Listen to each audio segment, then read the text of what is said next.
Hello, everybody. This is Korey. It's time for our show. Time for our picks for week 4.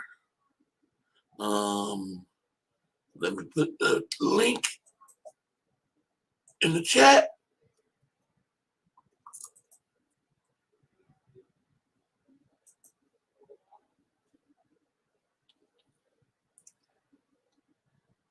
You go to the link, it's in the chat. And we're going to be going over our week 4 picks. And yes, I'm ready for Monday Night Football. Well, we beat the LA Rams.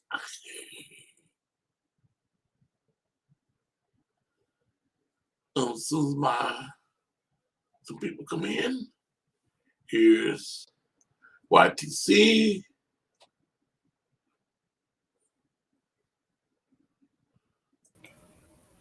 Yo, what's up? YTC.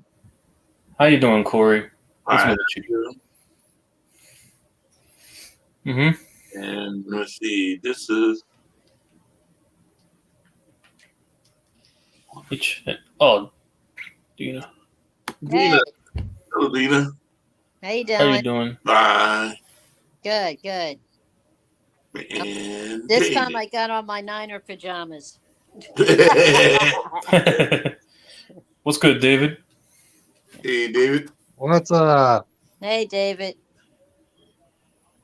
Guess I'm gonna get started. Brian should be coming in pretty soon. Turn my TV off real fast. There we go. Usually Brian and John Jay comes through here, so should be coming shortly. Yeah, he sent me a message saying he's coming. So, okay, so our first game. Well, all right, have a good one. Mm-hmm. Oh, I was sitting by my niece. All right. Got a pause there. How everybody do last week on theirs? Horrible. I did absolutely horrible. I went 7-9. Oh wow, that's good compared to mine. Yeah, I went. That was the first time I went below 500 on a week pick'em since last year. Not 2 years ago. It was like week 17 2 years ago in like 2020. It's the first time I've had a losing record in over 10 years. Yeah, well, 2 years for here. Yeah, let me see. I think I did 9. Got 9 right. Dang, All right, Corey's Brian. got a winning record. All right, Brian. All right, we'll see you in, Brian. Brian. Bye. Love you.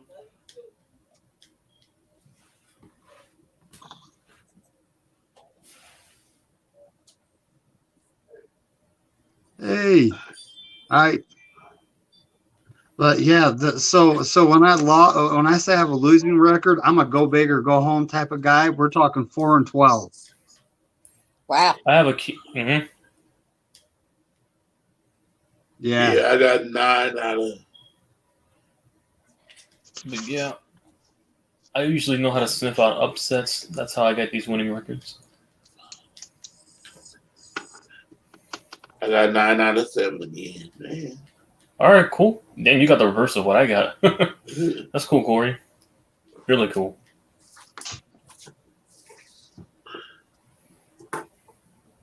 Okay. A little bit. So I'll go ahead and get started, and then I just ask Brian about his when he come in. Already. Miami at Cincinnati. I'm going to go with the Bengals. I'm assuming Tua is not playing 4 days. I don't think it takes 4 days to get a concussion protocol that quickly. You know what? Is he out? He has a concussion. That's what he has. I don't know if he's going to wrap up within 4 days. to immediately play. I don't think they're going to risk it. I'm gonna Oh, search yeah, it. that's Thursday night. Mm. I'm just making the Yeah. pick off the assumption he's not playing. That's why. Yeah.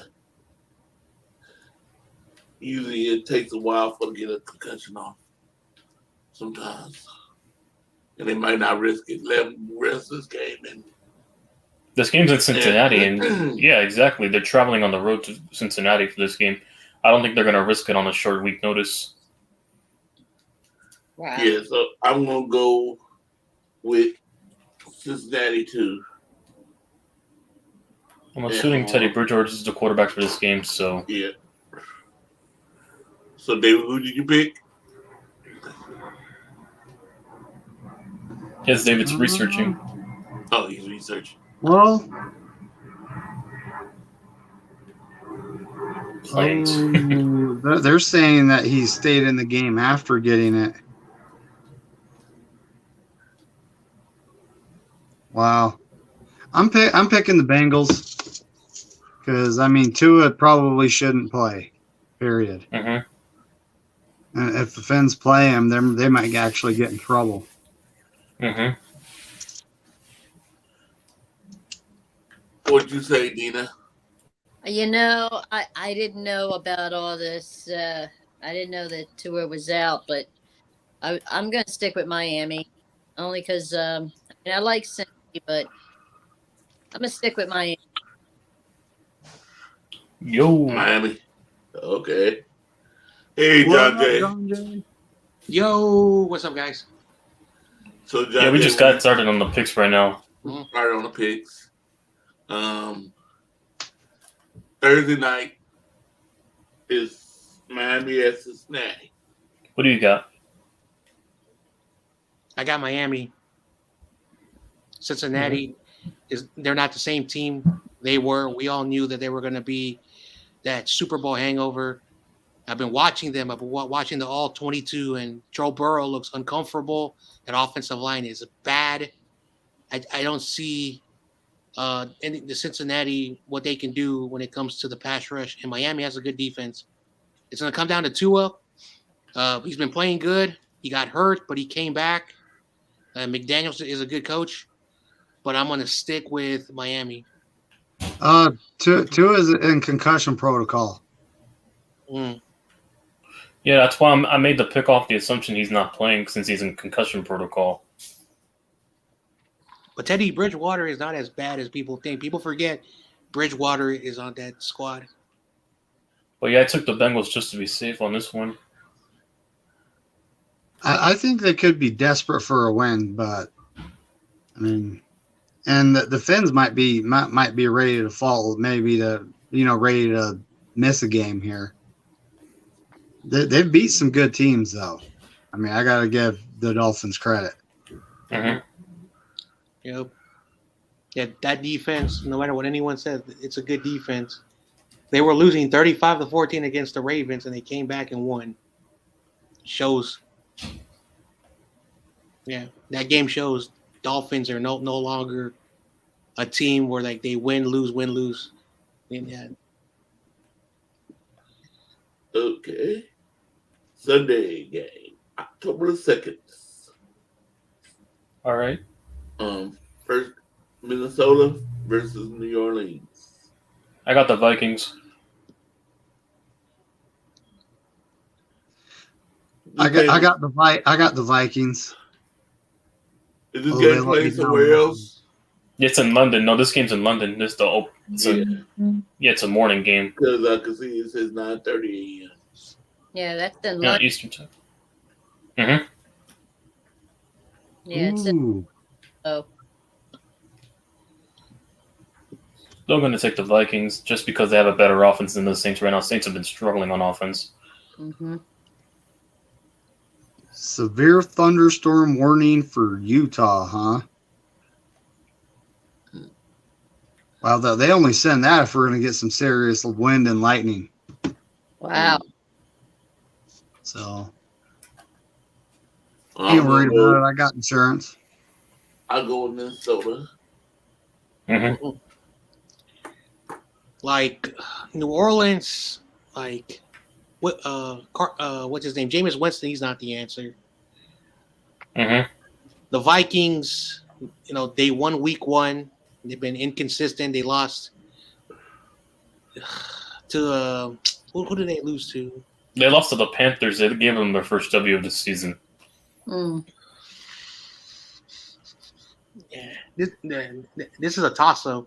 Any team can win. Yeah, they came back. They were trying against the Lions. They should have lost that game. Mm-hmm. So, John Jay, we got.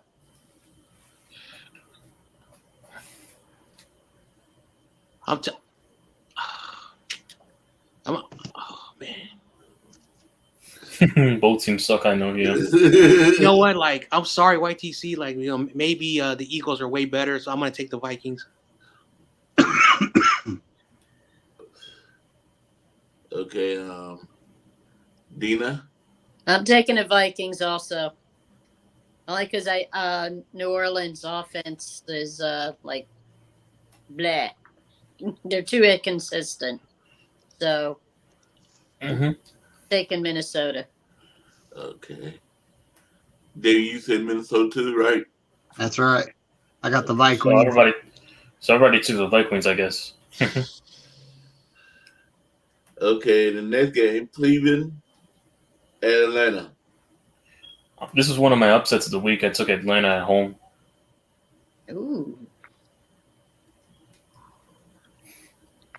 I think Mariota's going to lead them to victory. The Browns' defense is very inconsistent, especially their secondary. They can't cover a nosebleed. You know what? The Browns are going to be missing Myles Garrett too, aren't they? Yeah, exactly. From a car accident, that's a big part of their pass rush. Yeah. Mhm. So I'm taking the Falcons. They almost beat the Rams. Yeah. They beat the Sea Chickens, but I don't think that's much of a feat. Yep. Mhm. They should have beat New Orleans week 1. Yeah, they choked. I think they were up like 24 something. Yeah. Rudy was They choked. Rudy was joking around saying that that the game was a blowout. He was about to leave, and then there was like a firestorm of points, and he had to go back to the stadium. He was about to leave. Yeah, he was about to leave because he thought So the he's game was over. So he's like one of those Red Chickens fans that leave in the middle of the game. Hey, he's a Rams fan. That's who they are. You know what? I just gotta troll Rudy a little bit, You know what? I'm gonna take the Falcons in this one. Like the Browns, I think they're overrated, and then of course they blew a lead against the Jets. Yeah. Both teams are equally choking, so one's going to offset the other. I just think the Falcons are better offense right now than the Browns. Like there's no team. I'm going on Atlanta too. That is Falcons. consistent. All right, Falcons, yeah. I'm taking the Falcons. And Dina, you said the Falcons? No, Oh. actually, I have Cleveland on here. Yeah, All right. David. Leave Mhm. it. Hey, you never know. Yeah. Okay, then the next game, Washington Commanders at Dallas Cowboys. I got the Cowboys. I had the Cowboys as an unbiased Giants fan because fucking the Washington looks horrible. Their offense is struggling. They're going to struggle like we did against the Cowboys because their O-line is horrible as well. They struggled against the Eagles last week and barely didn't put any offense to like the second half. I know because like in July when you were still doing the USFL, I was joking around, but then I started to realize, you know what, this is not a joke. Washington, I don't do predictions. I think Washington is going to be a team that looks on paper good quarterback, good defensive line, but something told me because Carson Wentz is who he is, doesn't get along with no teammates, which is weird. He doesn't get along. They didn't get along with the Eagles. They didn't get along with the coach. Isn't getting along with his coach and the team. So I'm gonna take the Cowboys.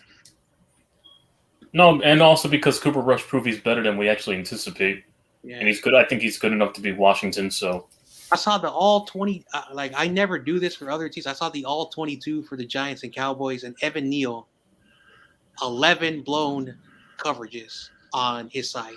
11. Mm-hmm. Come on, Evan. Mhm. You're a 5th round or 7th round pick. 7 overall That was pick. one of the worst games I saw from him. Before that, those 2 weeks he didn't mess up like that. So I guess it was just one of those games. That's all I can see. It is. Hopefully he improves. I'm not going to be hard on him because Andrew Thomas went through that sting growing pains and eventually he evolved as the season progressed. and also, I don't know if your pass rushers are back, but your pass rush was horrible. That Hey, all listen. 22 is very detailed. Like it details everything. Mm-hmm. So That was the first game back though. That was their first game of the season, so it's going to take time. Mm-hmm. So yeah. And All right, go I'm to the next game. I'm going Cowboys too. Mm-hmm. Dina, who did you pick? What is Cowgirls. Yeah.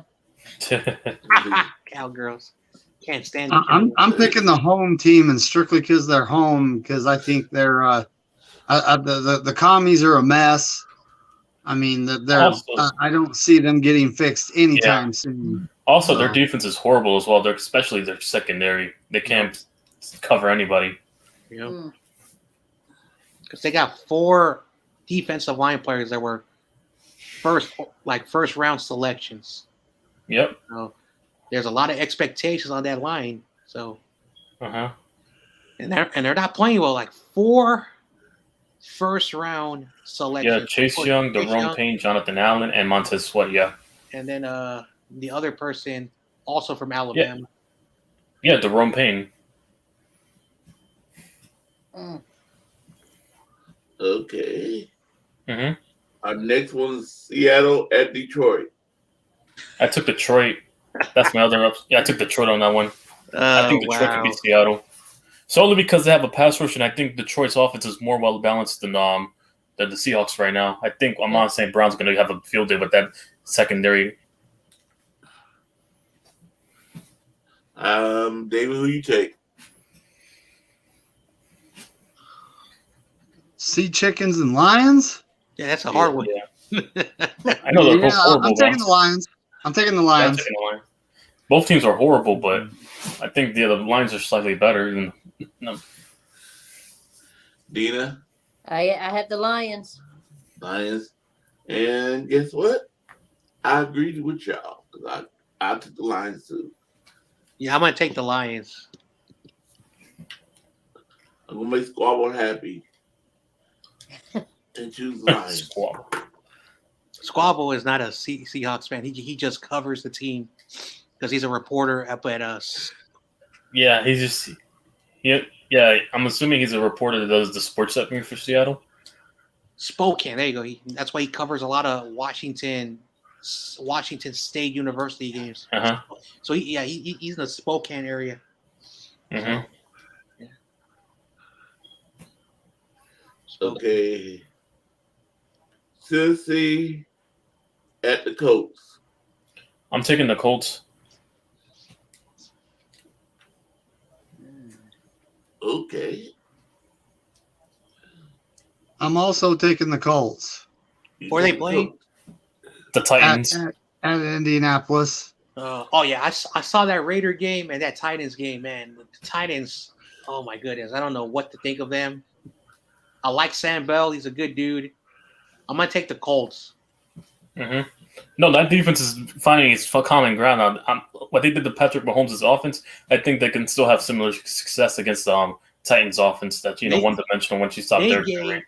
They gave the Raiders in that final drive 3 fourth downs, 4th and 10, 50-yard pass to Waller, another 4th down pass interference, and then another 4th down incompletion in the end zone. That's how bad the Titans are when you give 3 4th down opportunities. So I got the Colts. Mm-hmm. Okay. Dina? Yeah, I have the Colts. Yeah, the Colts. I guess I'm the only one going different here. All right, Titans. I'm going to Tennessee. All right. I thought about it because, but then when I really, really thought about it, the Colts are a little more stronger. I mean, as far as like their togetherness. and then Tennessee. Tennessee was all over the place. Mhm. So that's why I went with the Colts. Uh-oh. Where's Michael at? I Oh see Michael no! Squad. Nah. Oh yeah, here we go. I know. Chicago at New York Giants. You already know where my allegiances stand, and unbiased is why I think we can win this game. Giants. I got the Giants because I just think but beyond Montgomery, the Bears' offense is dog water. Dog water. He said dog water. Oh wow, Aaron John. You know what? You also want to know why I took my team, and not because I'm a Giants fan. Mostly because Brian DeBoer has already have experience of managing game-winning drives. The 2 weeks before the Cowboys game, he knows how to come back from behind. So I think he has a better clutch factor than Eberflus right now. So that's why I think they're well coached. Aaron Judge hit his 61st home run, tying Roger Maris. Let's go. But yeah, I think we're just better coached than the Bears right now. That's why I'm taking us to win. All right. So when I look at this game again, there's a conflict of interest because I like YTC. Michael is who he is. So I'm gonna just go by the numbers, and basically I'm just gonna say right here that 65% of the betting odds are picking the Giants to win this game. Justin Fields has 4 interceptions versus Daniel Jones, who has only 2 interceptions. Khalil Herbert only has 240 yards, 3 touchdowns. Saquon has 317 yards, only 2 touchdowns. But he's averaging a higher average per yards per carry. Yeah. Mm-hmm.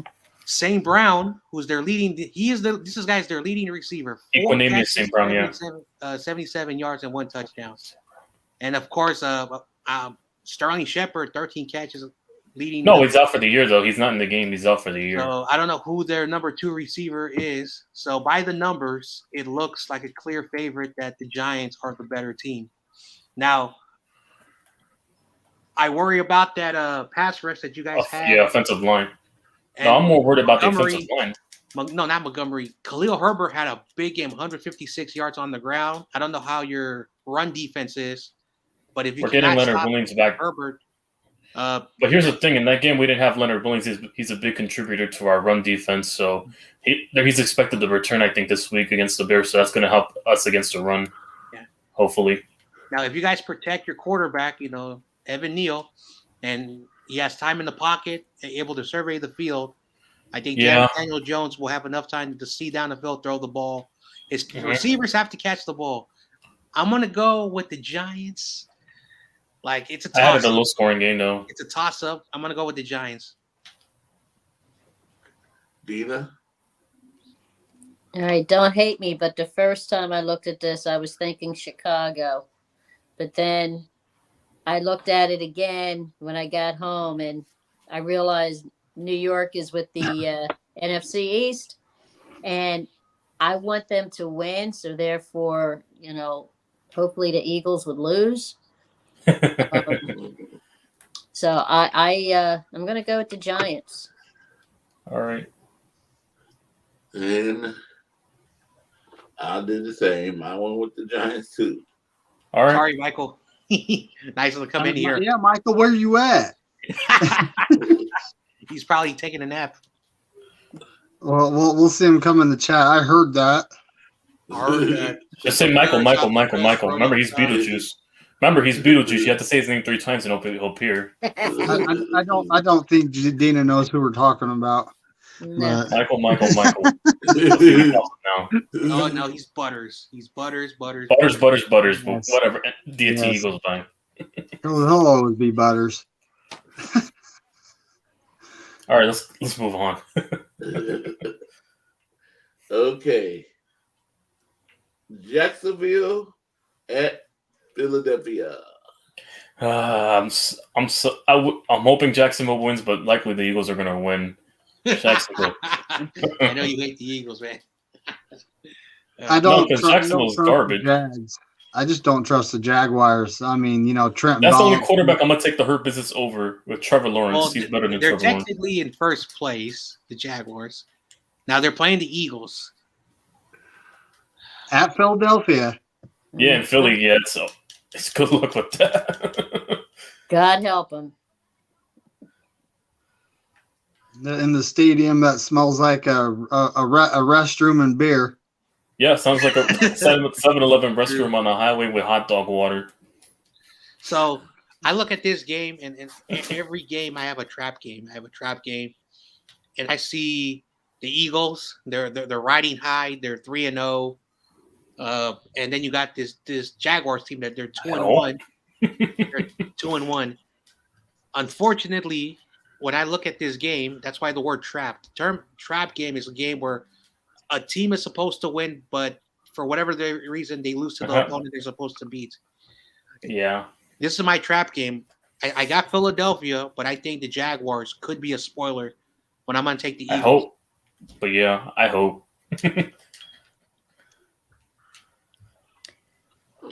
Well, living here in Philly, I'm going to tell you, I would take Pop Warner football over the Eagles. That's how much I can't stand them. Okay. Oof. You live in Philadelphia too, Living right? in the Hornet's Nest. Living in the Hornet's Nest, I see here. So yeah, I'm going with Jacksonville because I think it's time, and I think it's time that the eagle shall not fly. The beginning of the downfall of the hurt business. And TOP will come in here where the hurt business is going to take care of. At this point, he's just rooting for the Eagles more than his actual team. At that point, Well, TOP's no longer a Bears fan. He's an Eagles fan, just like CG is an Eagles fan. Yeah. Yeah. All right, go ahead. Next game. No, I can't choose my team. Oh man. I forget Corey Davis. He's the GOAT. I would take all of you guys against the Eagles. Okay. Take us and a couple of USFL players, and we'll get it done. Ball, so I have a little bit of a leg Put up. me in, coach. Put me in. You know what? I'm thinking Eagles gonna have a downfall this Sunday, so I think they're gonna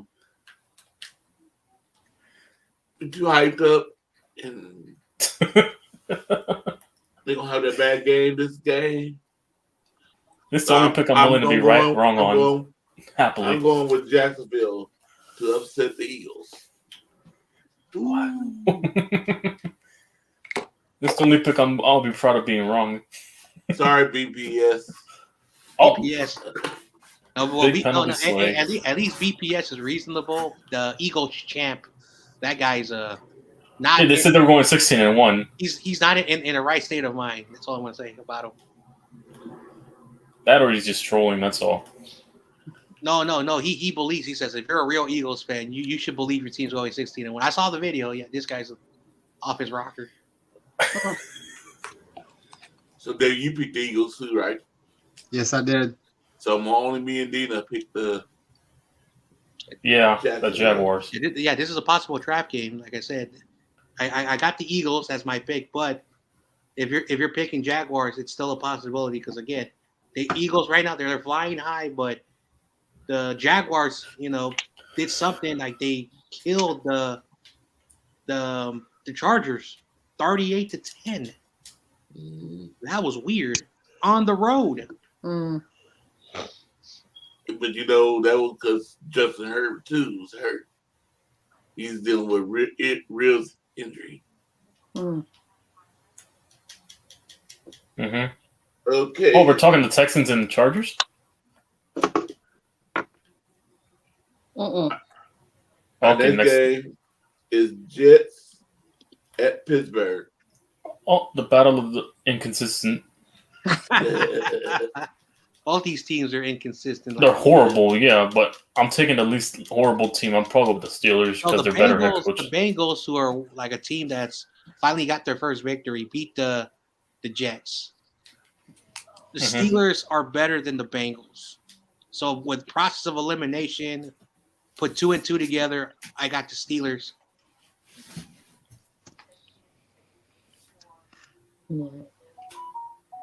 David? I got the Steelers just because they're at home and the Jets. I don't see them winning very many more. Mm-hmm. Dina? I have the Steelers. Mm-hmm. And Corey has the Steelers too. You know, I don't want to make my sister and her husband happy. Because they Steelers fans and they always call me every time the Steelers. They see if I pick against it, they call me and say, Corey, you know you're wrong. You know the Steelers gonna win.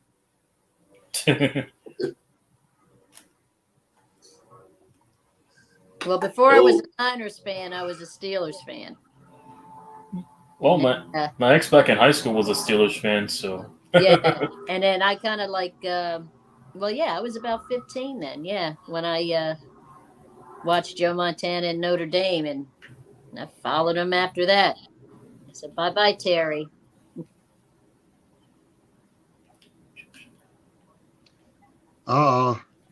This game, it's a tough one.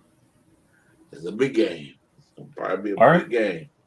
Buffalo Bills at Baltimore Ravens. I'm taking the Bills.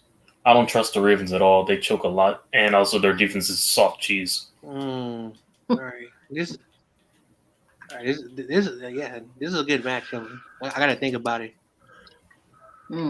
So I'm taking Josh Allen. I'm gonna take Josh Allen over Lamar. That's me. Yeah.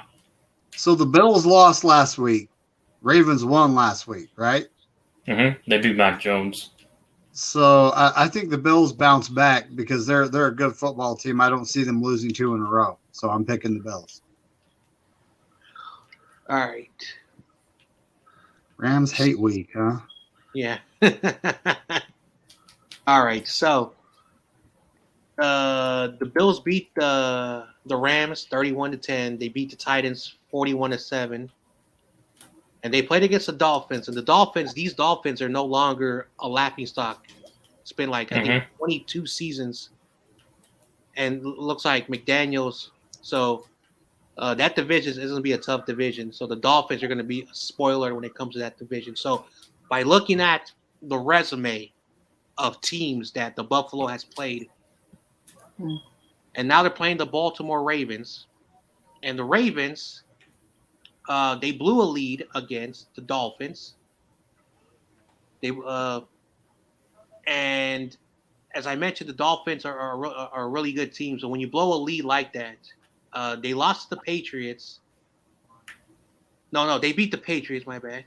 And then they beat the Jets. So when you look at that process of elimination, the competition that they have played, it looks like the Bills have the better competition. I think the Bills are going to win this game. I got the Buffalo Bills. And Dina, I'm sorry. I have Buffalo also. I have Buffalo. All right.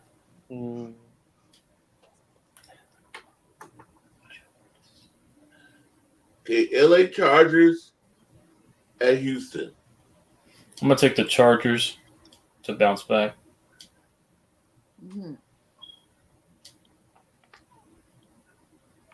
David?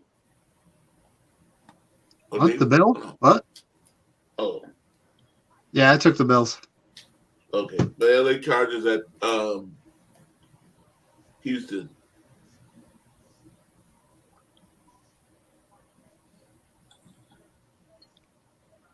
Who we got? All right, so LA Chargers versus the Houston Texans. So when it comes to this game, I mean, talent-wise, the Chargers have it. Yeah, they have a better defense. The Texans are playing their tails off, though. So, I mean, I was actually struggling over this one for a minute, but I think the Chargers will bounce back and win a game right here. So I'm picking the Chargers. All right, so I'm looking at the Chargers looking at the Chargers roster and looking at the players because I saw something today, so I just want to double check. All right, so the Chargers are the Chargers are 1-2. Wow. Okay. All right, so Justin Herbert is questionable. Keenan Allen is questionable. Rashawn Slater, who was their first round He's draft out for the pick, year. He's out for the out year. for the Yeah. year. Mm. So, yeah. And then looking at their defense, Joey Bosa is on the IR. Yeah. CJ Jackson, their free agent, is questionable. So depending on what happens this week, again, the injury reports will be announced on Friday. So if they're missing that many key players, and the Texans, I've said this: the Texans are a team that you're gonna beat, but it's not gonna be easy. Mm-hmm. I'm gonna take the upset. I'm gonna take the Houston Texans. I think the Texans are more healthier right now. They're not just hungry, but they're a hungry team. They're hungrier, and if they're missing that many players and a lot of key players, I worry about the Chargers. I'm gonna take the Texans. I'm gonna take the Texans. All right. Dina. I have the Texans. And I'm going with Dina and John. I'm the only one to pick the Chargers, but all right. I'm going with Texans too, because they have been fighting all their games. They lost. They didn't lose big by getting blown out. They lost by a few points, and they fighting hard. Seems like they fighting hard, Yeah. and so that's why I went with Houston. I don't like the Texans. The Texans, they tied. Wait, hold on. Yeah, the Texans, they tied their first game. Yeah. They really almost beat the Broncos, and then they came back and made a game out of it against the Bears. This team is a fighting team, so that's why I got the Texans versus an injured Chargers team. Yeah, because then with the quarterback, Justin Herbert, with his ribs being hurt, I had to go to Houston. And the injuries, all the injuries. Okay, next game is Arizona at Carolina. Give me the Cardinals. Okay. David?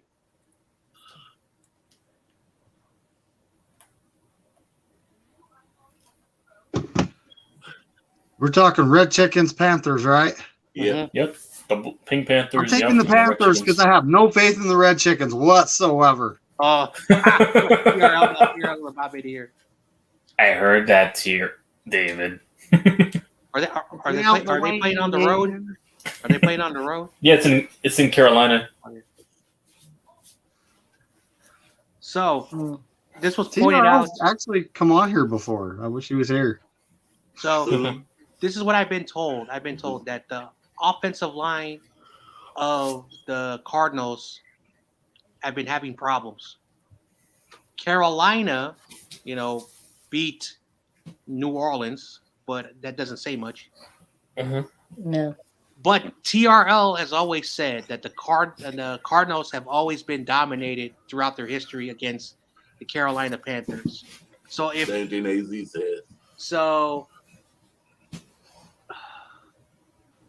this is actually a tough game because both teams are inconsistent. Like Kyler Murray, he's the only person on that team that everyone knows. But Cliff Kingsbury, he is who he is. The Panthers, they are who they are. Yeah. I'm gonna take Carolina. Something's telling me in my gut that if TRL, who's one of the most respectable and honest about his team, about the Cardinals, and Baker Mayfield, is playing better than Kyler Murray, which says a lot, it's hard for me to admit. I don't think that Carolina is a good team. I'm gonna just pick by principle, and I got Carolina. Something's telling me take Carolina. Take Carolina.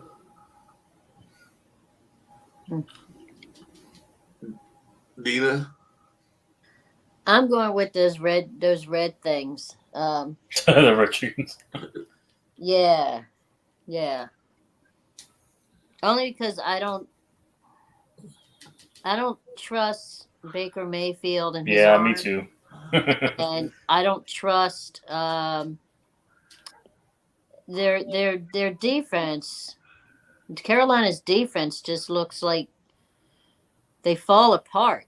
Their secondary falls apart. So I as much as to my dismay, I'm going to go with the Redbirds. Hello, 49 Monday. Bashar, how you doing? Thank you for tuning in. Hit that like button. Oh, Michael's here. Michael's here. Bro, the winds are crazy because of the hurricane. Oh yeah, because he lives in Florida. Ooh, what Stay safe, part of Michael. Florida are you in, Michael? Southern, northern? I'm not asking for too much. Well, he went to a Tampa Bay and Bears game last year, so I'm going to say I'm going to assume that he Northern? lives around that area, the Tampa Bay area. Uh-huh. Mm. So that's what? Yeah, West Florida.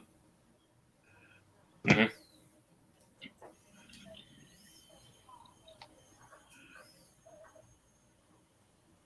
Doing great. Okay.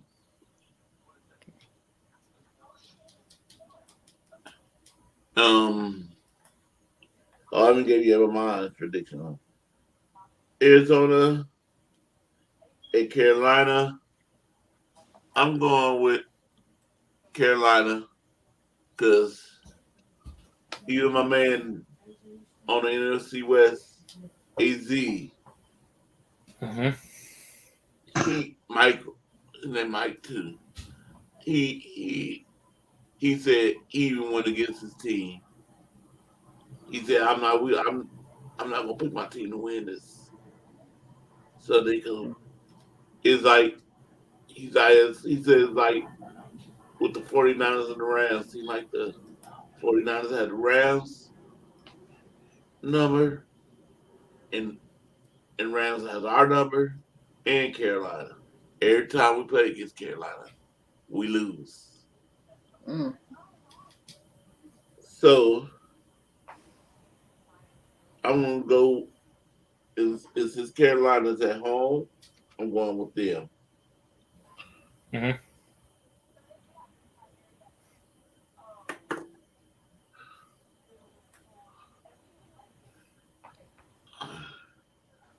Let me see.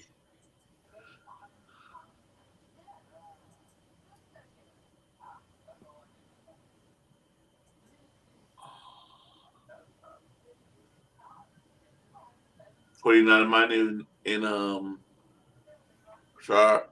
in Chicago. You like come on in? Come on in. The chat is open. The link is in the chat.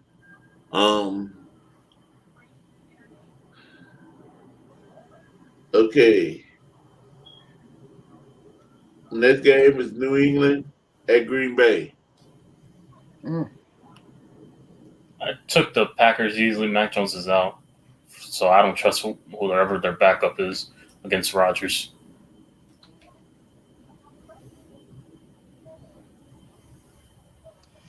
Michael, be on the safe side, buddy. If the winds are really going, you don't want to be out there.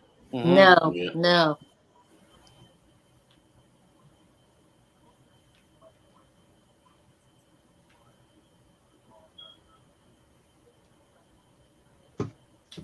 Okay.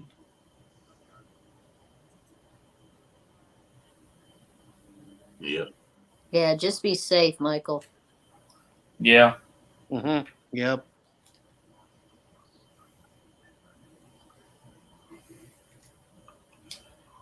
Also, make sure to charge your devices.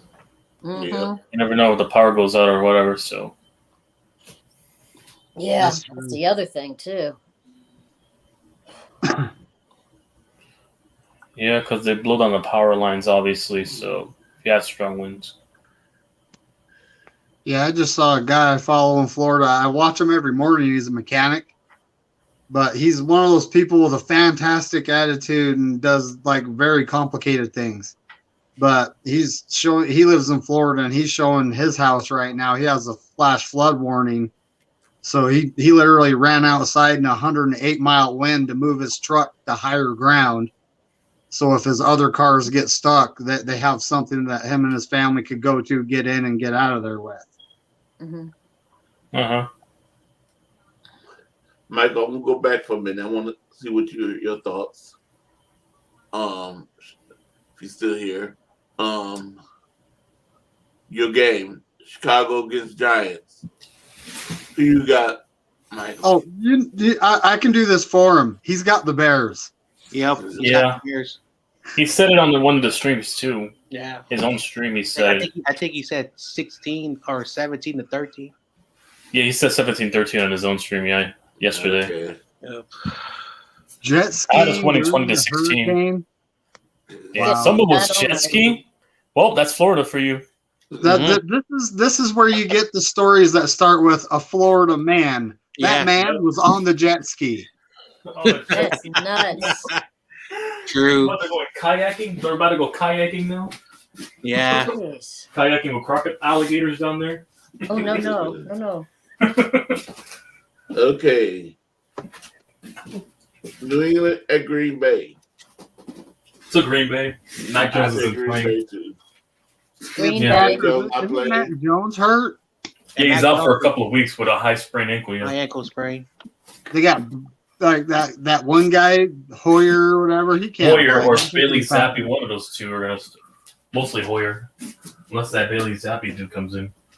All right. Now, New England, they always have, good defense. As long as Bill Belichick, their defense is going to be, they're going to be good no matter what anyone says. Their defense.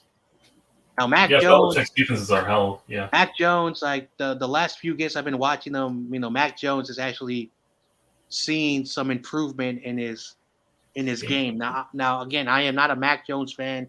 I'm never gonna say that he was the pick for the 49ers, but Hoyer, has been on the Patriots so many times. Even when he's gone to other teams, he's always been at the Patriots. He knows the offense. But just like I know, their coordinator used to be the Giants. Yeah, Joe Judge. Yeah. So I don't And trust Matt the special Patricia. teams guy with Ryan Hoyer. So I'm gonna. Yeah, take also Matt Patricia's on that team too, sharing offensive responsibilities as well. I am going to take Matt Patricia. the Packers. Joe Judge. Yeah, I'm going to take the Packers too. Okay, Denver. And it's in Lambeau too, so. Denver at Las Vegas.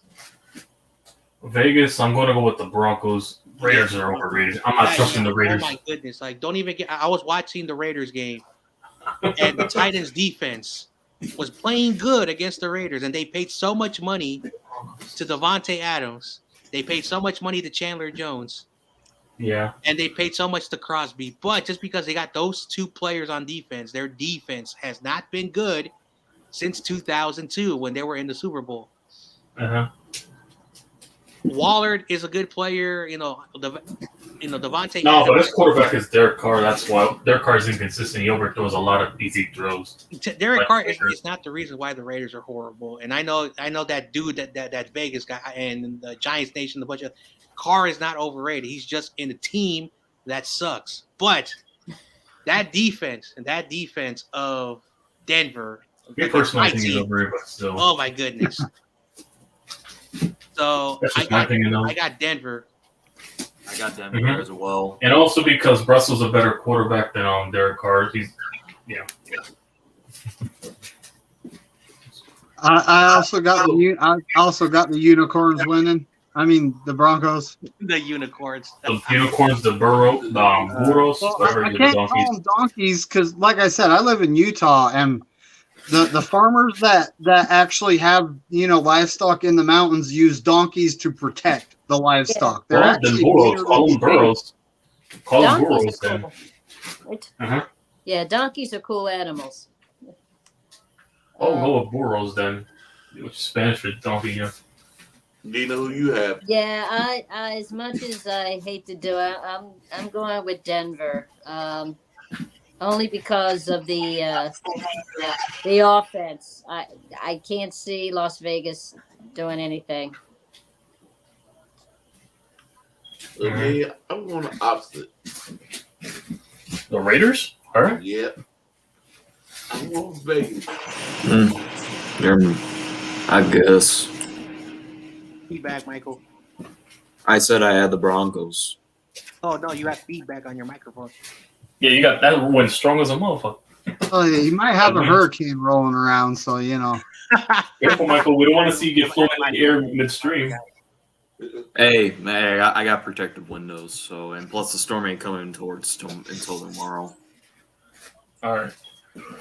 Yeah. Are all the schools like out? Yep. Yeah, I'm thinking. I don't know. But really defense, but I just think with Russ Wilson still struggling with his offense, learning his offense, Uh-huh. and it's in Las Vegas. No, it's in Denver, Mile High. No, it's in Las Vegas. Wait, what? Yeah, Is it's it Denver? it's in Vegas. Oh, I remember. I read it wrong. Yeah. I'm still picking the Broncos because Yeah. they blew a lead to the Cardinals. Not once, but twice.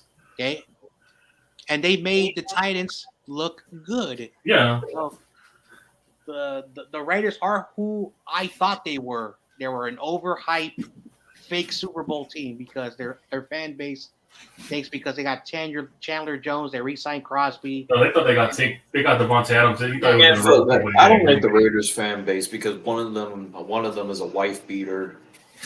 One of the fans I know is a wife beater.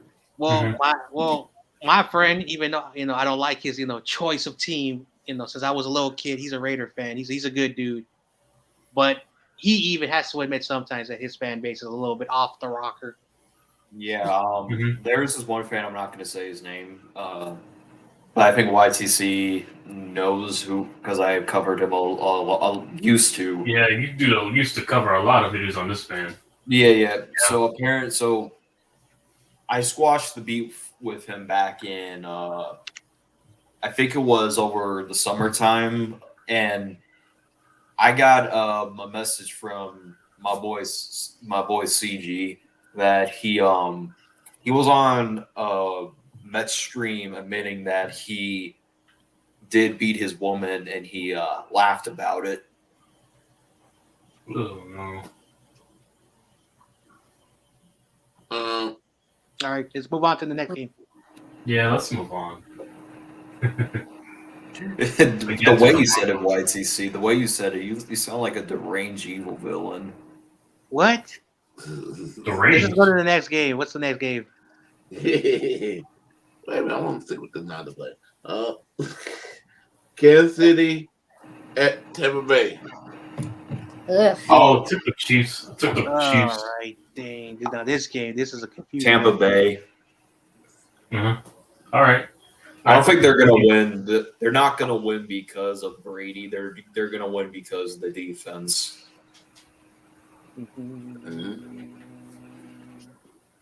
All right, so this game is the Sunday night game of Sunday night games. No, after that game, Brady looks washed. I had to go with Mahomes. Brady looks washed right now. I don't want to say he's washed because if you say he's washed, he's going to go on an unstoppable streak and win the Super Bowl. So the last time I said he was washed was back in 2020. And look how every man has his. Hey, listen, every dog has his days. Eventually, he catch up to everyone. It's already catching up to Brady after what we saw for the first 3 weeks. All right, so the Chiefs blew out the Cardinals. The Chiefs beat the Chargers, and they lost to the Colts. All right, let's see who Tampa Bay has played because this is a tough one for me. They played the Cowboys, and the second team they played was the Saints. All right, so basically, they had 4 field goals. and 1 touchdown, and the Cowboys were only able to put 3 points. Mm-hmm. And the Saints, they did score a touchdown, only 1 touchdown. I think the other one was a pick 6. Mm-hmm. Oh, there's Niners all damn day. What up, buddy? Yeah, boy. Mister who created the term. Line. Say the line, John Jay, like you do in your live streams whenever. I was about to say that this guy Niners all damn day created the term "someone gets drunk off Diet Coke." Anyway, so, I wasn't drunk off Diet Coke week 1. No, you were drunk off of a Capri Sun, remember? That's all my other time I went to. All right. So the Chiefs versus the Bucks. oh, it's the Chiefs. Yeah. Oh man, I'm taking the Chiefs just because I think even with Mike Evans, what I saw last week versus the Packers, I don't think the Bucks are in mid-season form yet. So I'm taking the Chiefs. Mm-hmm. This is a tough game for me because I can see both these teams winning. I'll say this: Brady, the Brady wasn't the reason why they lost to the Packers. Like Mike Evans was out, Godwin was out, Julio Jones was out. I believe it was their first time starting Kyle Rudolph. Like they even activated Cole Beasley for practice. Cole Beasley and Rashad Perriman and Russell Gage. Yeah, so I would, and Brady did have a lot of good throws, but a lot of those throws, and they caught the ball, but they coughed off the football. Like, YTC can confirm this because he live streamed the game. Like, there were so many those receivers were fumbling. Exactly. Their receivers can't hold on to the ball. They were causing a lot of turnovers. Yeah, and the offensive line wasn't protecting Brady at all. Yeah, because then the O-line besides Tristan Wirfs is all relatively new. They don't have the same guys that they had for 2 years ago with Brady when he came. They have a lot of new names, and it's going to take time for that line to gel. Right, so I'm gonna go by the numbers with this game. So the betting odds has a 63% chance of Tampa Bay winning. So that's the betting odds.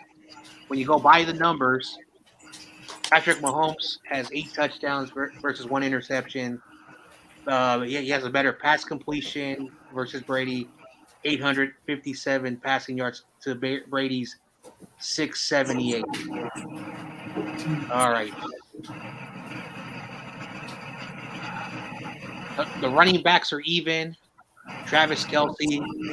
A lot of winning some more.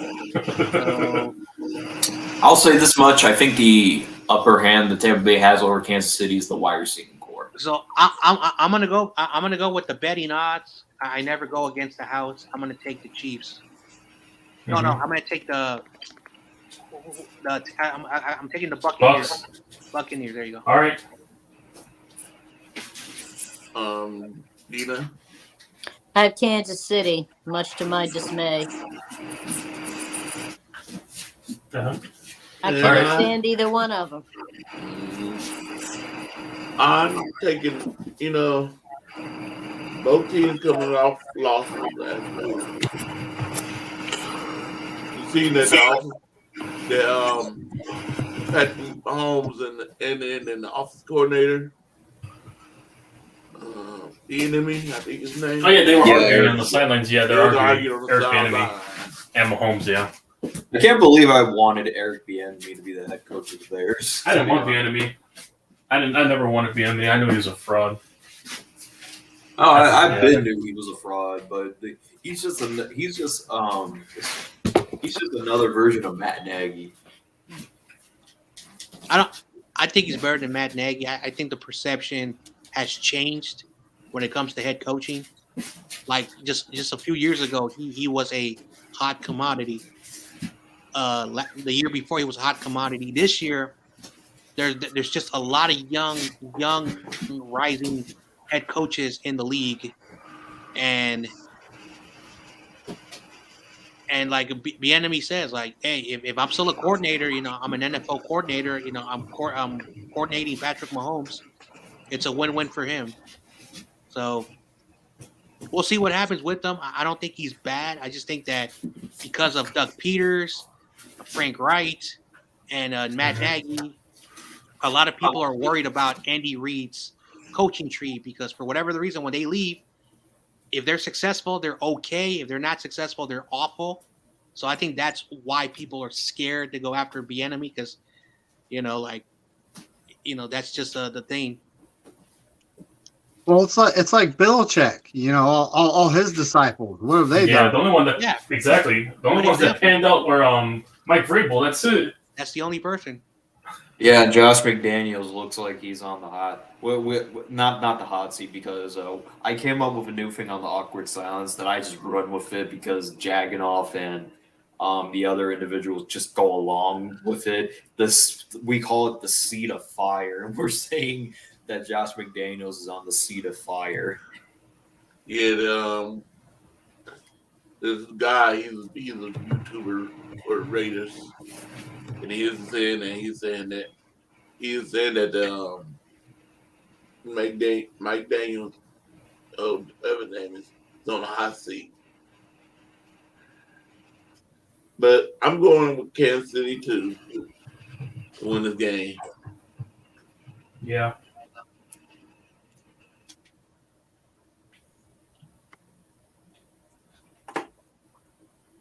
All right. And let me see. Someone's backstage. Shifty. Hey. What's up? Is he backstage? No, he's not backstage. Oh. If we win Monday night, we are top of the NFC West. Better. I hope. And that's the game we're about to talk about, and I'm going to start it off with right now. We're both sucking. The Rams don't look good. We don't. I mean, our defense looks good, but our offense is. Yeah. I mean, the QB we have, he's okay, but right now he looks like he is regressing. I'm honestly thinking 2019 was his peak. Because, last year, I can't say he had the same type of season he did in 2019. He actually looked a little worse. And then, like this year, the first game, he's like, it's just like riding a bike. And then after this game, he was like, well, I didn't get OTAs. I didn't get – dude, what is it? Is it like riding a bike or is it you haven't had practice? I mean, what? You've been in this offense for years. You don't have any excuses. Yeah, you know all the weapons too. Hey, David, that reminds me. Did you see the article or video of Jimmy Garoppolo saying to Kyle Shanahan, all your plays fucking suck? That's not true. I've seen that. Oh, that's real? Oh, yeah. The video clip is real. You don't see him mouthing the words. It was a video clip. If you read the lips, he's talking smack to Shanahan. Kyle, exactly. Shifty says, how's everyone? Let me go find that. Thank you, Shifty. But I'll say this, because of the Kyle's history with the Rams, he has always managed to beat the Rams in the regular season. So I have to pick the 49ers just because of that reason. And I think the Rams have been struggling a lot this season, and a lot of it's because they don't. Matthew Stafford doesn't looks regressing. I think it's because of that injury. He still is suffering. And I've been saying this about Allen Robinson. He's just been a non-factor in the offense. They don't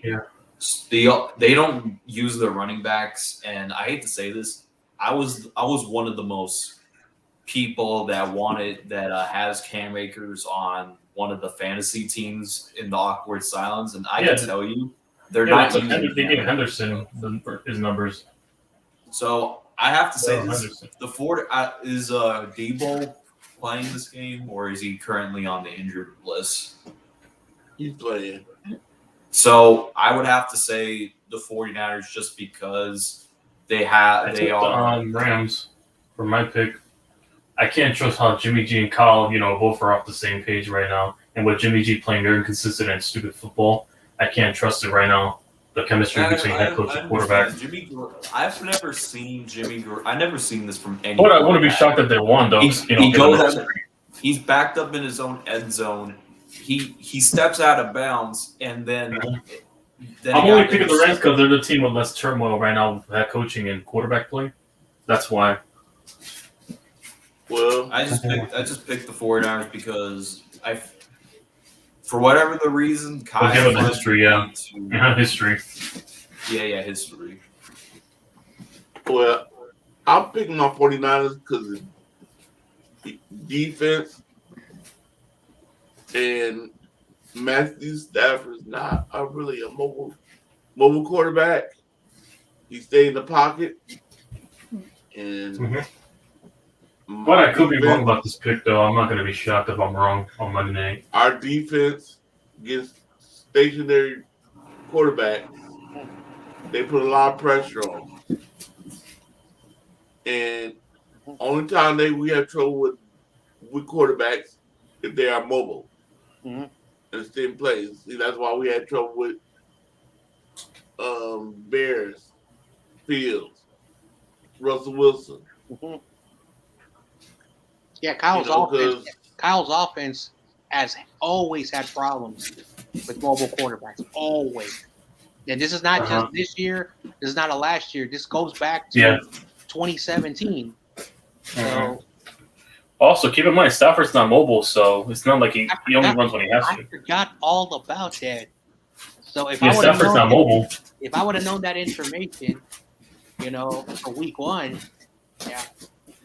But Stafford isn't mobile, so you guys. Well, to be fair, they the reason the 49ers he only runs when he has to. That's it. Because of Trey Lance's inexperience was a big factor. Well, all right, so everyone knows my rule. When it comes to the 49ers and the opponents, I don't make a pick on my team because one, I want the Niners to win. So, I can't be going 17 games. The Niners are going to win every game because that's just redundant. Yeah. So I'm going to basically give you my thoughts, my opinions. I don't know if I'll change anybody's mind. So, the 49ers offensive line is garbage right now. Yeah. Jimmy Garoppolo is going to have a problem. No Trent Williams. He's out for 4 weeks. Oof. Okay. Burford, Brendel, and Banks are starting their 4th career game. Aaron Donald's fodder. One of them is Aaron Donald's fodder. No, but also Von Miller. I don't know if Von Miller's going to play, but he's been out. I don't know Von Miller's on the. Never mind. Mike McGlinchey is a bad pass blocker, so Jimmy Garoppolo is going to be pressured. Okay, so I see a lot of mistakes against the Rams. Yeah. When it comes to the defense, I have nothing to say. The defense is spectacular. They've been doing a really great job. Now, because the offensive line is how they are, I'm expecting a lot of Debo running the football. But because what McVay did last year, he's going to stack the box. So Kyle is going to do something that is going to surprise everyone. He's going to surprise. Just like in 2020, he surprised everybody. 2021, he surprised everybody. He found a way to win. We've owned the Rams for close 3.5 decades. We've owned them no matter what. They've never swept us in that span. They've beaten us, etc., yada, yada. But the only time they swept us was back in the Kirk Warner days. It's been a long time they have swept us. So, with all that information, I want the 49ers to win really badly because I'm tired of losing. But something's telling me that the Rams are going to give the Niners a hard time. I think this is going to be a very close game. And the Rams could have the upper edge and the Rams could win. But again, we always own them. So overall, guess what? Take the over. I got a feeling that the Rams and the Niners will be scoring points. And that's a bad offensive line. So that's just my take on that. I don't do no predictions on my team. The over for that game is 45, so I think that's a good over to get. So, yeah. Because last year. I agree. Yeah. Dina? I'm going with the Niners. David? I'm going with the Niners because I think our defense steps up I think they actually, get a fumble recovery or a pick six. Either way, they score some points. I honestly think Stafford's elbow is bothering him. They only let him throw 25 times last game. Normally, he throws 35, 40-something times. So, and the Rams' O-line sucks. So, I have to go with the fact that our defense is stacked and they're playing that good. They were on the field for 35 minutes this last game, and they held the Broncos to 11 points. So I think it's only a matter of time before they start scoring their own points, and this is the game we start doing that. So 49ers. And see, this is why I think 290. And this is why I want. If I could talk to Cal, I'll sit Cal down. Sit Cal. Now, when you came in, when you running the ball, you ran it by committee. You didn't have one running back. You ran the ball by committee. You switching running backs. You bringing one at different times. And we need to get back to that. We need to get back to where Mason's getting the ball. Wilson's getting the ball. And Wilson, Mason, and Mack. If you want to bring Tim Campbell up into the team, let him get the ball too. And let's run it. Run it. And then let's have Jimmy get that ball out of his hand quickly. Don't hold on because our offensive line, we don't have Trent Williams out there. And we don't have our right now. I didn't get to read the article. They said there's another change coming to the offensive line. I didn't get to read it and see what it's talking about. I said, I already know about Trent Williams, so. And who's taking Trent Williams' place? Is it Jenny Moore or is it gonna be somebody else? You know John James?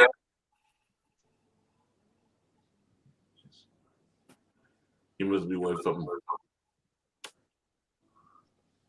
Did you hear anything? Who's gonna take Trent Williams' place? At this point, it's either going to be Mikovits or Jalen Moore, and I'm looking at Kyle's going to be drawing up some quick slants, which is risky business for Jimmy G, because he does. He makes the most mistakes in the area he's known to throw. So that just don't go together. But I mean, the quick hit, quick slant is the only way we're going to move the ball passing because of the fact that we're missing Trent Williams. And I don't like Jake Brendel. Aaron Banks and Burford, for being young and this being their first 4 games, I honestly think that they're improving every game. And, they're by the end of the season, they'll be okay. Mm-hmm. But, I don't trust McGlinchey. I don't trust Brendel. I do not trust whoever we have starting at left tackle, if it's Mikovits or Moore. So quick slants is the only way Jimmy G is going to be throwing the ball. And, that also brings up the fact that he probably will throw an interception. Mm-hmm. It's a Jimmy G thing to do. He always does that every game, where he just throws straight to the middle, a boneheaded pick. Because the problem, again, I watched the all 22 when Jimmy Garoppolo, and last game, there was a play where Deebo Samuel had a one-on-one and he flew by the corner. And for whatever the reason, he decided to throw the slant. Now, is that Kyle telling him your first read is your only read? or does he know that he cannot use his arm to go deep? Because he did throw a deep ball to Deebo Samuel, and guess what happened? It was just like Emmanuel Sanders. What did his receivers have to do? Turn the fuck around and wait for the ball to be caught. So there's a lot of things about this offense that does not make any sense. And Jimmy's always had an issue when he tries to connect on the deep stuff, and it showed in the divisional, no, the wild card round against the Cowboys, where he had a wide open Brandon Ayuk and he overthrew him. So it's kind of weird why the plays are how they are. Now, if Jimmy was like, F Kyle, these plays are not good, it's starting to make sense that Jimmy's getting even sick and tired of the offense. So it's very confusing for me. And then he had Brandon Ayuk again in a cross route, but there was the safeties were off the ball. He decided to go short. Why? Is Jimmy only allowed to throw the ball quick because of his quick release, or does Kyle does not want Jimmy because he worries about the ACL? So there's a lot of questions why that is the case. And also against the Titans game, he had a wide open Kyle Juszczyk, ball was overthrown. There's a lot of things that, and again, Jimmy, this is not his offense. He is uncomfortable. You can tell he is uncomfortable with his offense because if you watch him play in Eastern Illinois, he was airing out the ball. He ran an air raid in college. He ran an air raid. He was flinging the ball. He threw the ball in his senior season 585 times, his senior season, when he was in Eastern Illinois. So he's been able to throw the football, and he throws it deep. It's just that for whatever the reason, whenever they're practicing, they don't practice the deep ball with them. So when he has a wide open receiver down the field, he will try it, and it's going to look horrible, or he would just look at his first read. So it's very confusing. Like when Jimmy Garoppolo got the safety, he just tossed the ball up in the air. He just tossed it, and the ball was caught. Jeff Wilson did not have no position on it. When you rewatched it, just rewatch it, and Jimmy Garoppolo just flicked it like he wasn't even trying to throw it away. He just tossed it up and see what would happen. So he probably didn't even know what the hell he was doing. So again, and the Rams, they have Ramsey, but when you look at the rest of their corners, they're not at the Ramsey level. So they got Bobby Wagner, but besides that, Aaron Donald. I don't know what's wrong with this 49ers, and I'm starting to realize that Kyle hates developing quarterbacks. I think I'm starting to realize that wherever he's been, he's had someone that has developed the quarterbacks for him. Because when he got to Atlanta, Matt Ryan wasn't established. He won 12 games before what's his name? Kyle Shanahan arrived in Atlanta. He was, Matt Ryan was a proven, commodity. So. Exactly. So I don't know anymore. John Jay, I don't know if you was on here when I asked this question. I was trying to ask you this question. Mm-hmm. Do you know who's taking Trent Williams' place? So they're going to be alternating with Moore and McKivitz or Colton, whatever his name is. I am not confident. Right. I am not confident with Moore. He played some snaps, but he did a lot of right tackle snaps. Ooh. So, and Colton McKivitz, in the audition game, the week 3 game, he was blowing snaps against the Texans. He was confused when he was out there, and I would recommend if you guys had the $15 a month for the all 22. I'm lucky I'm able to get those free. Yeah. But it's fun to see all probably in the season the viewpoint of the quarterback, because when you watch the game, you're looking basically at side to side, but you never see what's behind the play, what's behind the defense, and it's a better perfect to see why the quarterbacks threw that interception or why the pass rusher was able to go through that stuff. So. I could be wrong. Maybe this very inexperienced offensive line will stop the pass rush of the Rams. Last year we were 3-5, and like we like basically just like the Rams last year. We are down right now. We're upset. We're giving up. Last year we were 3-5. We were giving up. We were jumping ship. And somehow when we beat the Rams, we went on a run. So just like what's his name? My guest today, he said, Yeah. This could be a spark. If we win, the Niners will probably like win off. Yeah, he said that. Yeah. I don't Yeah, know. listen, it happened last year. You guys were 3-5 at one point and ran the table afterwards. So it could happen again. I know, because we were supposed to beat the Cardinals and we were supposed to beat the Broncos. And we played horrible. Last year, the defense, screwed up. This year, the offense was the problem.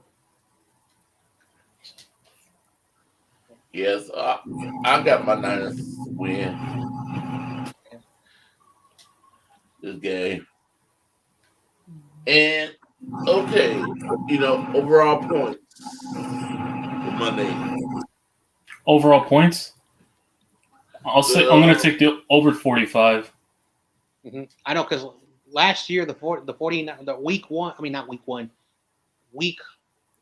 10 when we played them. Anyway, the Niners scored 31 points and the Rams had 10, so it was 41 total points. Yeah, 41, yeah. Last year, the 49ers and Rams scored a total of 51 points. That's why I'm saying take the over, because for whatever the reason, when we play the Rams, it's always 40 points are scored. So if the line is 45, take the over just in case. But yeah, so I don't know.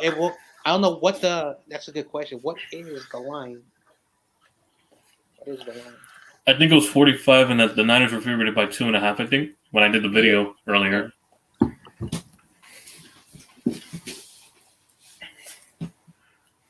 Unless they change the numbers, so it could happen, yeah.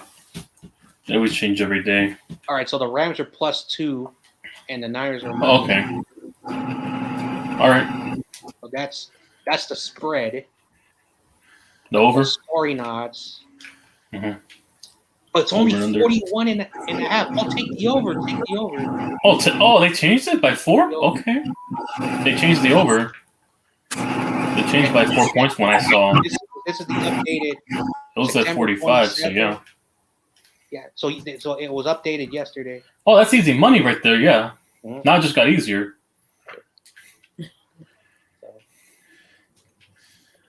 Man. Too bad Brunskill not playing. If Brunskill, if somehow he makes it and he's not questionable, not out, they might put Brunskill on the left side because he's been an interchangeable type of thing. Mm-hmm. But like the 49ers, one thing I got a feeling in my gut that they're gonna use Kyle Juszczyk in a bunch of designs. I think like for my boy Gavin, who likes Kyle Juszczyk, I think this is the game, to root for him. Yep. Mm-hmm.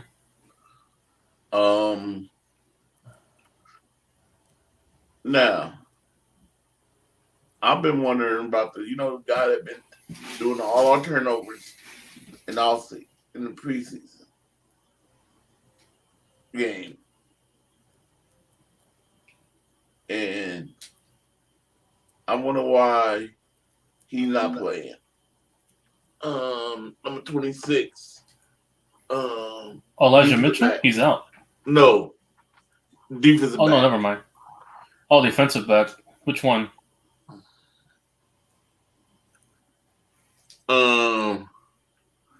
What's his name? Womack? Samuel Womack, yeah.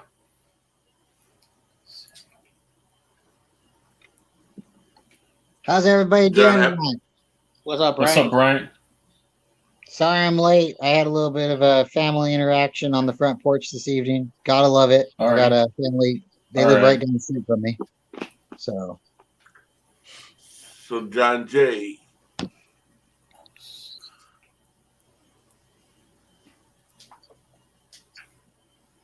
What's up, Aaron? I see you down there in the chat. I'm sorry. Gotta give my shout out to Aaron. He's a great guy. Yeah. You know what? I can't believe this is coming out of my mouth. Shout out to 49ers First Takes. I know people have been telling me you've been talking behind my back. I'm gonna forgive you, man. I'm sorry if I ever did anything to piss you off, man. But anyway, I don't want no drama. I just tired of people talking shit about me. You know what? My bad, Corey. I should just keep my mouth shut. Very well, man. Hey, Aaron, how you doing? Thanks for coming on. Let's just talk football. Yeah. You were asking about Samuel Mulmack before we got, Yeah. If he was playing or not. John Jay. Yep. Samuel Womack. Everybody thought he was gonna be, take the slot receivers, Yep. And last week against Chicago, not Chicago, against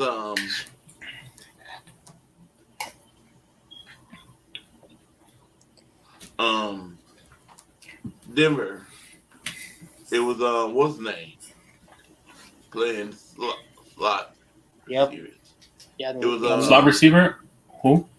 The Amador Lenore was playing a lot of the slot for some reason. I was a little bit confused why he was there, because in the first couple of games, I don't know why he was not suited up. So I don't know what's his name, D'Amico, because D'Amico's the defensive guy. Why, he basically had Lenore, and so that's a really good question. So yeah, I don't know.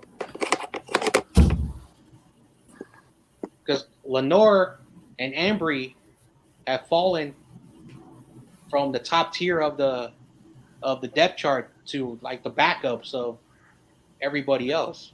So I don't know what's going on. Anyway. Yeah, I was gonna say, man, what happened to our man that was getting a lot of interceptions? Did he get? He's not looking good in practice no more.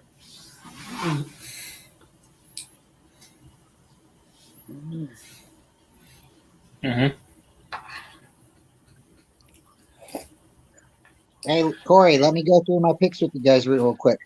Okay. I once again apologize I'm late.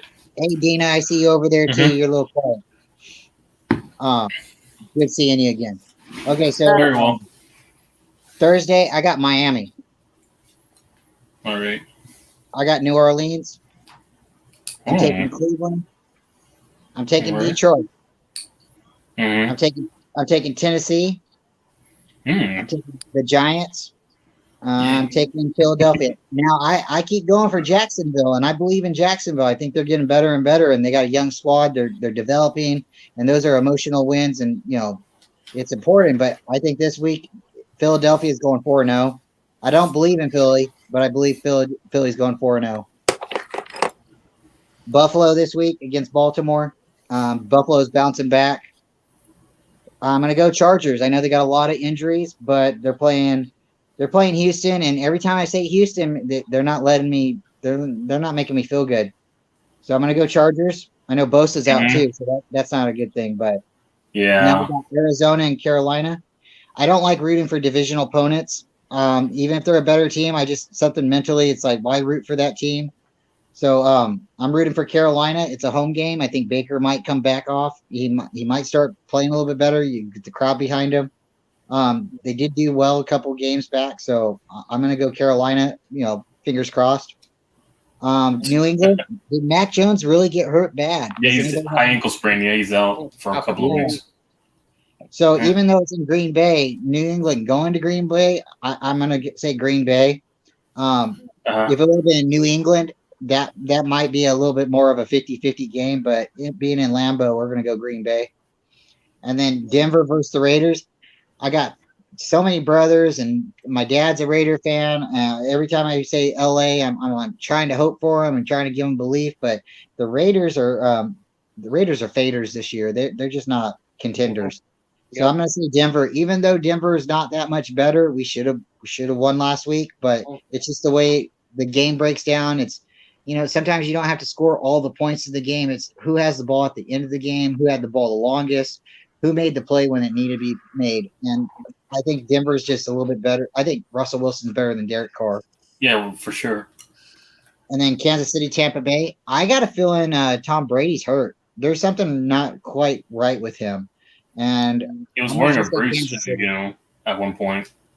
I'm gonna say because the rest of his team doesn't seem to be clicking with him. I know he can put up points, but they just played the Green Bay Packers and they didn't put up. Neither did Green Bay put up a bunch of points. But and I can't say that's two Goliaths going against each other, because it's just I think his type of game management slowed down a little bit. He wants to run the clock a little bit more. He's going to take it all the way down to 40 seconds. So I think Tom Brady's really just trying to get through the motions. I'm going to say Kansas City in that game because, once again, Patrick Mahomes, he's got to bounce back. If he doesn't, well, okay, that's going to speak more to him because he's losing to right now, Tom Brady's the best quarterback that's starting right now. Whether or not you rate him number one, he has the most rings. Any team right now would take Tom Brady. So I'm going to say if Patrick Mahomes can once again go to town and play against Tom Brady, because it's not Tampa Bay, it's Tom Brady. If he can pull that out, that's going to be pretty good for him. So this is going to be one of those games. If he can win it, it's going to be one of those signature wins. And then against the Rams, we all know how we played last week. I'm not a homer, but I guess you can say I'm a homer because every time we play, it doesn't matter who's our quarterback. I always try to look and say, okay, logically, how are we going to win this game? Do we have a chance at winning this game? Okay, is it going to be a miracle chance? Is special teams going to come out somehow and save the day? So Jimmy Garoppolo is not trash, but there's definitely something going on with him and Kyle Shanahan. There's something going on with Kyle Shanahan in general. I don't think he's happy with the way things have been turning out, and that's a whole nother subject. But I definitely believe the Niners are going to win because of the championship game, because of the defense, because of everybody who played in that game last year. They want to show something this game. So I think even if we don't win the next game, we're winning this game. So I'm going to go San Francisco this game. And my overall prediction score points is going to be about 50 because I think the Niners are going to score about 30 points. And I don't think the Rams are going to be able to keep up. So it's not that we're going to be such a high profile, but everybody said it. Stafford has an elbow issue. I've joked around a little bit and said the cortisone shot will keep the doctor away, but there's only so many injections you can get. There's only so much, until your arm turns into a rubber band and snaps. So we might be very, very lucky that we didn't get Stafford, the hidden underlying injuries from his past. So once again, San Francisco, and I'm looking forward to it. I'm really hoping it's going to be a good game because it's Monday night, and whether or not Jimmy wins the game or the defense wins the game, I really want to see a team effort. I really do. So that's what I got, guys. Okay. Aaron, 49 first take. Who do you believe gonna win this game? This Monday night game. Are you going our 49ers? Are you going with, if you're still in the chat, are you going with Rams? Shift the same question if you're still here too. Mm-hmm. Are you going? Mm-hmm. 49ers? Yeah. I wish I was more confident, but like I said, I wish so too, but 10 years of only one playoff appearances does that to you. For my end, at least. Well, the thing about the 49ers, what they accomplished, and this is the 80s and 90s, what they did, during an era, and then in the 90s, the Cowboys, in the first part of that decade, they ran the NFC, and we were very lucky in the third opportunity to win it and then win the Super Bowl. Then the Packers gave us problems. Like if you're old enough to remember, those pesky Packers, gave him a problem. And so, in the turn of the millennia in 2000, for those who know the football as much, because in the 2000s, I was more aware, and I was getting older, and like Garcia, with Owens, and on the defense, Brian Young, Julian Peterson, we had great players, and our owner, before Jed took over, the dad, just, and I like this story that, like from the Beast Rider, Ryan Sakamoto, but for whatever the reason, he now decided to cover the Raiders. So I don't know why, or if it was like a business decision for him, but perhaps he said this, that when you bring in a general manager from 2001 to 2006, and the mindset of this guy was like, while he knew the operations of football, this guy was more of a Wall Street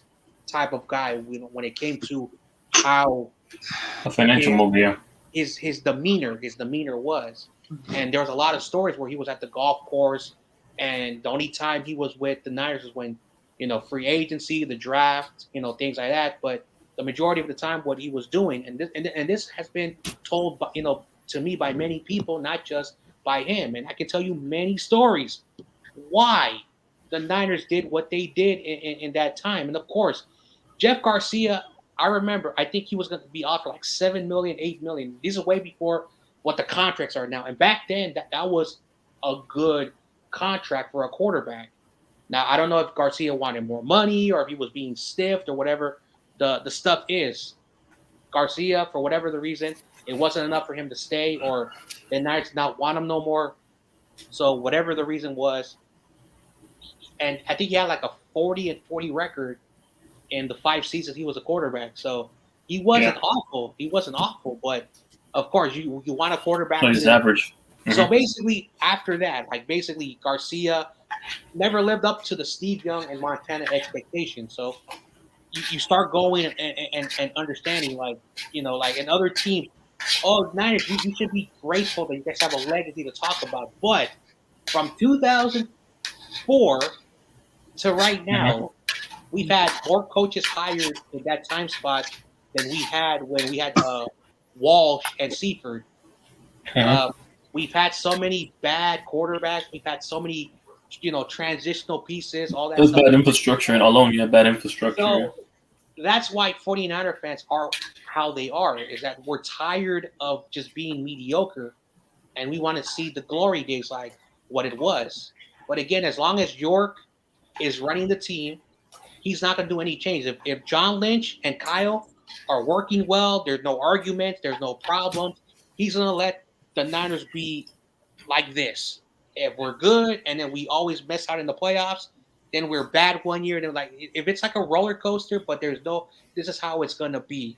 That's why after the end of the season, and I've said this in my opinion, York needs to say, all right, what we've done in 6 years, we've had 4 losing seasons, or whatever happens after week 18, he has to evaluate and see who goes.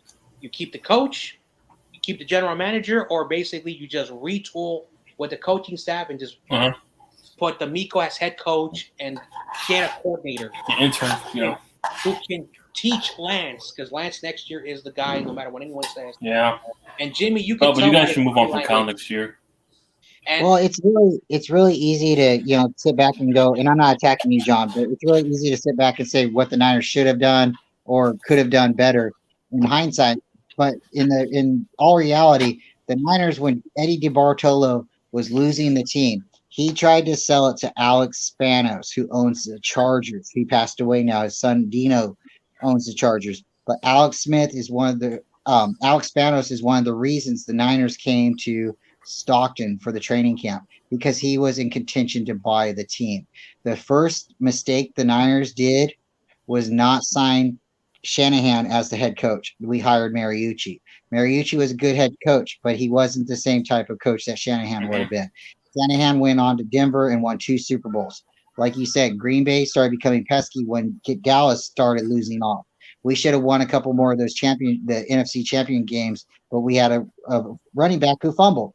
It happens. You can't always, put blame on one player or the other. It's a team effort. So when Green Bay came up, Green Bay shot us in the foot. We got taken out. We lost Jerry Rice. He had a broken leg 1 year. Then when we came back and we started playing, the Falcons took us out and Minnesota took us out. It was Minnesota, then the Falcons. We lost Garrison Hurts with a broken ankle. Then we lost Mooch. The reason Jeff Garcia is no longer on the team is because Terrell Owens started telling everybody that Garcia was gay. Garcia went and got a Playboy girlfriend, or had one prior to that. He made everybody know that he's not gay. Garcia got removed off the team. Owens then decided not to re-sign with the team. We went to go try to trade him to the Ravens. He said he didn't want to go to the Ravens. He went to the NFL Players Union, and he got to go to where he wanted to go. If anybody remembers, there was a Nike commercial a couple years ago when this was happening. It was all in green. The players were all wearing green. They had green feathers on their helmet. Owens ran down the field, and guess who threw the ball to him? Michael Vick. Michael Vick and Owens wanted to make a super team back in 2000. In the Falcons, it didn't happen. Yeah, it didn't happen. And then guess what? In hindsight, and all in reality, Michael Vick became a Falcon. So it's really funny because it all turned out to be what they wanted in reality. It came so close to being true, but it didn't happen because the Ravens and the Niners couldn't get along with the deal. We had it so close, but Owens, again, he went to the Players Union. He got his thing nullified. He went to Dallas, started crying about Tony Romo. We know the history after that. He went on 4 or 5 other teams. I personally met Terrell Owens. He's not. He's a superstar, and if superstars are great, but they might not be personally great. And when you have little receivers, all he's telling you is, man, you're great. You're great. I seen the catch he made against Green Bay, and he barely says thanks to you. I'm sorry, I'm not a T.O. hater, but I got his autograph like 5 times. I've met him several times, and every time I've met him, it's the same thing. T.O.'s been cancer in the Niners locker room. He was there when Steve Young was there and Jerry Rice was there. Once Steve Young and Jerry Rice left, he got more vocal, and it really started turning our team. And with everything he's saying about Garcia, he was rooting for Tim Rattay to be the starting quarterback. Tim Rattay. And after he made his way off the team, we were stuck with Tim Rattay. And then the Niners went, 4-12 or 5. Come on. After that, we got Alex Smith. His first play, he ended up getting injured. His first drive. And from there, the Niners just had a turn in events. We were just going. We just kept losing. And we finally got a decent head coach in there that started believing in the team. And when he finally stood up to the owner and told the owner's son, because Denise is the owner, not John, not Jed. Denise is the owner. Yes. So when he finally stood up to the owner, Parag, who's the best friend of Jed, said, "Oh, I don't like how he was talking to you." And boom. Then they try to trade him to Cleveland. Then after that comes out, they extend Kaepernick's contract. And he's like, "I'm the coach. I'm the face of the franchise, not this guy who I pulled out of college. I replaced him with your guys' scrub quarterback." And I'm not saying Alex is a scrub, but in reality, he upgraded the quarterback. He made us relevant. And you're going to go and do this to me? So Harbaugh dusted his hands and said, "No, I don't want to be here no more." So the rest of the year was a tank. And then we got stuck with Kelly and Jim Tonsula. And the only reason Kelly didn't last is because too many players are getting hurt. And the Niners didn't want to keep going up tempo and killing the defense. I know, I remember, I don't know how old I was, but I was in my room and I was probably the only kid that would get the San Francisco Chronicle newspaper. Okay. I remember it was a quarter. So I would always have a newspaper. My friends would always mock me because hey, you're a kid reading a newspaper. And I remember that there was, a deal that for whatever happened, and then Terrell Owens, but a lot of people were like, "Oh, he's going to Baltimore." So I remember me and my friends were joking around. Why does he want to go to Baltimore? Blah, blah, blah, yada, yada. And then for whatever the reason, he ends up with the Eagles. But one thing about he ended up with the Cowboys. He went to the Cowboys. No, he was with the Eagles first. Then he went to the Cowboys. Yeah, because do you remember? Yeah, he was part of that early. He was part of that early 2000 squad that consistently choked 4 NFC Championship games. Because Do you remember when the Patriots I and know Eagles what you had played? championship with the It was Todd Pinkston, Freddie Mitchell, Right. that Eagles team with McNabb, Anyway, well, and Andy Reid. here's the thing. So when Donovan, because a lot of people said Owens wants a black quarterback, and when he got his black quarterback, he did the same damn thing. Exactly. Him and Do that. McNabb were beefing. He goes to the Cowboys. He criticizes Tony Romo. Then he does, that's my quarterback. With That's the my glasses, quarterback. right?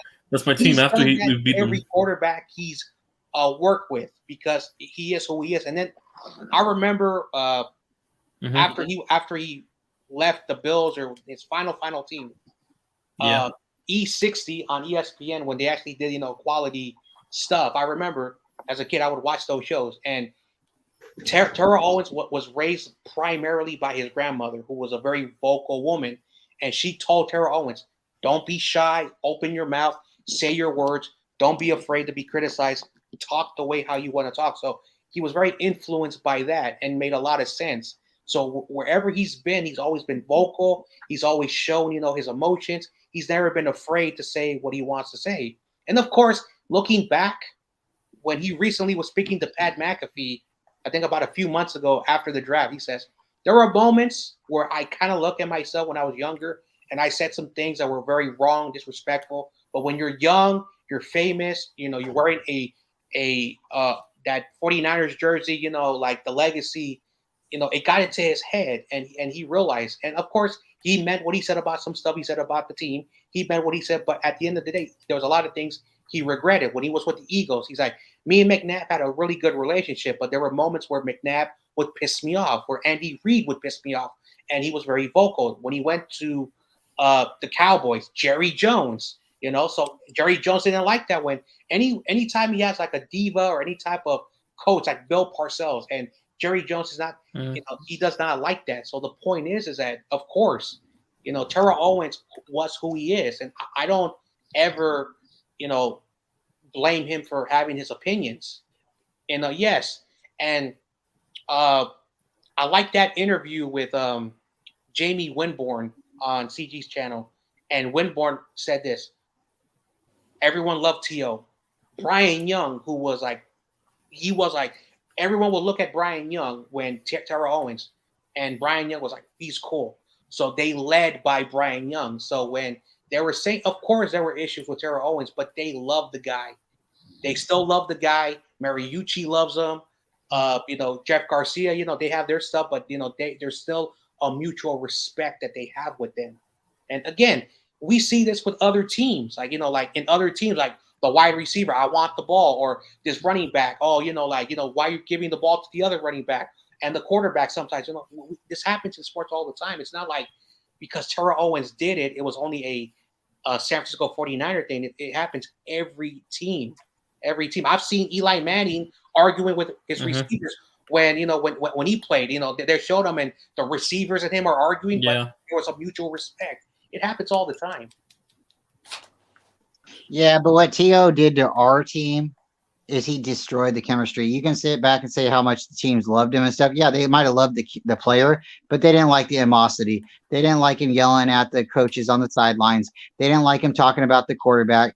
And after everything was said and done, they can still say, oh, he was my friend and stuff like that. I like him personally. But they're not going to really honestly tell you if they'd want to play with him again on another team, because they don't want that. They don't want that smoke coming at them. They don't want to be on record saying, yeah, I don't really think he's the best locker room guy.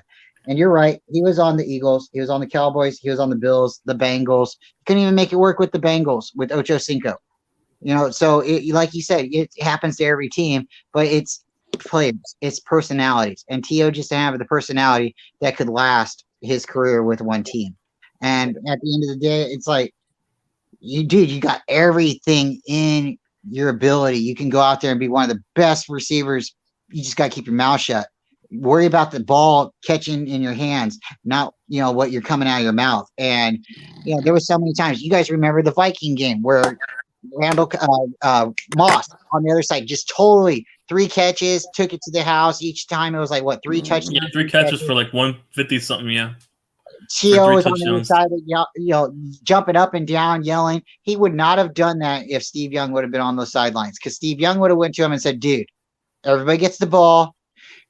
We've won championships before in the past. You might be good, but you're not where you think you are. And he would have checked him. And there would have been other players that would have checked him too. Bryant Young probably did check him, but Bryant Young probably got to a certain point he was agreeing. Maybe if Garcia could try you a little bit more, maybe not, because we all know Jeff Garcia used to throw dirt balls just like Alex Smith, and somehow he made the Pro Bowl. So was it all T.O. or was it a combination of the players? I mean, we can all watch the 22, go back and look at that again. But overall, when you got a player saying, I don't want this guy to be my quarterback, you got problems. And that guy needs to go. Well, and we all remember Jeff Garcia going to the Eagles and winning with that team, and that team wasn't necessarily that good. I don't. He won with the Browns. He won with the Browns too. Yeah, and I know, like I remember when Jeff Garcia left, he went first to I think the Lions or the Browns, whatever. Eventually, he went with Tampa Bay. He was still good. He was in Tampa too. Yep. Then I remember he was the backup to whoever the Eagles quarterback at the time, and he comes in 7 What games. year? Wasn't he backup to Vic? McNabb. I don't know, but the point is, I'm assuming McNabb. Well, McNabb had what? Air McNair, not McNair, but he had Vince Young. Yeah, Vince Young after he got cut from the Titans. And then he got Vic after that, and then Vic took his place. Okay, so hey, like I said, Brian, it's always great having these conversations. And again, no one's right, no one's wrong. These are things that happen. So, anyway, back to Garcia, and then I'll get to my point. Back to Garcia, he went 6-1 in 7 games. It took the Eagles to the playoffs. So even at his age, I think the Niners, and I understand, we can say, one player, wide receiver, made the locker room dynamic so bad, and then that's something. But at the end of the day, it worked on the field. It worked. We won games. John, again, I'm a person. Yeah. Did Dennis Eckerson and the Terrell Owens and Jeff Garcia work? Well, no. Derek Harrison was. That didn't work. Steve Mariucci wasn't the last coach for T.O. Dennis Eckerson was, and that didn't work. So they started fighting. Here's the point. When Mooch left, they started fighting. So here's the point. Erickson was a bad coach. Just because he did well in Miami did not mean he wasn't have the success immediately with the Niners. And I remember that season. I think that we were 7-9. Okay, we were 7-9. So I get it. Okay, I'm not rewriting history. I'm just giving you what I saw, what I remember, and just giving you my point of view. So after that 2003 season, the Niners were 7-9, and in the 2004 season is a season that no Niner wants to talk about. I think we were 2-4, whatever that year, or 4-12, whatever. But that year it was a horrible year. It was hard to watch football, And then Alex Smith was drafted. We saw, that era wasn't fun football. I still watched it, still root for it. But at the end of the day, I think I may be a minority, but if they would have kept that team, Mariucci is the head coach. He has to figure out how to deal with Terrell Owens. Same thing. You're the head coach. He's the one who should be more responsible. Not Brian Young, not Winboard, not Jeff Garcia. It was Mariucci. Mm-hmm. And at the end of the day, he should have said, hey, Terrell Owens, there was a game where you played against the Bears in I think 2000 or 2001 when he had 20 catches. Okay, that happened before. So he was getting his targets. He was doing his stuff. And again, I will always take his word, because when a person says it, yeah, he was vocal, he was who he was, and he was not afraid to express himself. And some people, and again, maybe it's because I'm different than everybody else. If I was in Terrell Owens' shoes, I would have done the same thing, but I would not have done it the way he would have done it. But I still would have said, I think I deserve the ball more. I know that this receiver was wide open your first read, but I deserve the ball more. Receivers have done that. Okay, but to your point, and I'm not trying to just argue with you, but to your point, how many times did Steve Young try Owens in the championship game against Green Bay, or the divisional game against Green Bay. It wasn't until the last time he tried him did he catch the ball, the great catch. He kept throwing it to him, kept dropping it. T.O. is known for drops. So for a wide receiver, all wide receivers want to say, "Oh, I want the ball, I want the ball," but you can only throw him the ball like 3 times before you have to punt the ball again. So when Garcia was throwing the ball to him and he was dropping it, it was like, dude, I got to go to somebody else. And then Owens would be jumping up and down on the sidelines. I want the ball, I want the ball. But dude, I tried you like 7 times already, and you dropped the ball. So I mean, and it, like you said too, Dennis Eckerson did come out, and maybe you didn't say this, but Dennis Eckerson did come out and say, "I wish I would have had another year with that team before they exploded." Because his first year, he was just dealing with the turmoil in the locker room. The second season, he didn't. Everybody left. So he had a horrible season, his second season as a head coach. And again, they shouldn't have fired Mariucci at the time, but Mariucci got fired because of T.O. Well, you got too much power when you just start getting people fired and then you decide to leave the team. That's too much power. Well, at the end of the day, like at the end, and again, I'm not arguing with you. I'm just giving you my viewpoint, and I respect what you're saying, man. I respect everything that you're saying, but I will always stay firm in what I feel is what it is. And at the end of the day, like I said, I read the articles. I know the stuff. What happened. There's a lot of fuzzy things. That I can't get all the details right. But because we weren't there. We weren't in the locker room. We only read what Grant Cohn's dad wrote, or what Barrows wrote, or anything like that. I still have newspapers in my house right now from 2000s because of the sports, and I know what you're saying too. It's we don't know. We only know what we got to read, and now with social media being as close as it is, and people getting to tweet and say what they're feeling, it's making it smaller and maybe us closer to the locker room. But at that time, we didn't know what was going on. Yeah, and again, I actually want to point this out. And this guy was there, but he was, I think he was like just out of college in 05 was the beast rider, because I think that guy's like 37, 38 or around that age. Ryan Sakamoto, and he started, as a fan, like being able to get the stuff and build the relationships. And me and him had a little private conversation, like away from his channel, like at one point, me and him, we consider each other friends, but he went his way. I respect him. I always have a lot of respect for him. He was my first major guest on my channel when I was barely nothing. And he was telling me that there were a lot of players he got to know. One player who passed away recently was Harrison, that guy. And during that time, when I think in 04, 05, when he was part of the team, then he went to New Orleans when Harbaugh got there, and they became really good friends, and they would tell stories to him about what happened. And again, the players will always have a different story than the media. That's how it's always going to be, because the beat writers, of the time, they wrote articles like that. So the point of the matter is that we know Terrell Owens was a toxic in the locker room. Was he on that on purpose, or was he that because he just wanted to be vocal? We don't know. Okay, I don't know. I'm not going to make no assumptions. But Terrell Owens, from the mouth of Terrell Owens, says, was I vocal? Was I disrespectful? Did I say obscene things about my quarterback? Yes. But there were things that I felt that I will still put my foot down and still do if I wore a 49ers jersey. So the guy's admitting what he's done. And he did this in Pat McAfee, I think in May or June, when they were doing that stupid video game football where the people who play the video game will do the football, and they ran the play at some little video game football thing. So, and it is what it is. Like McNabb said the same thing.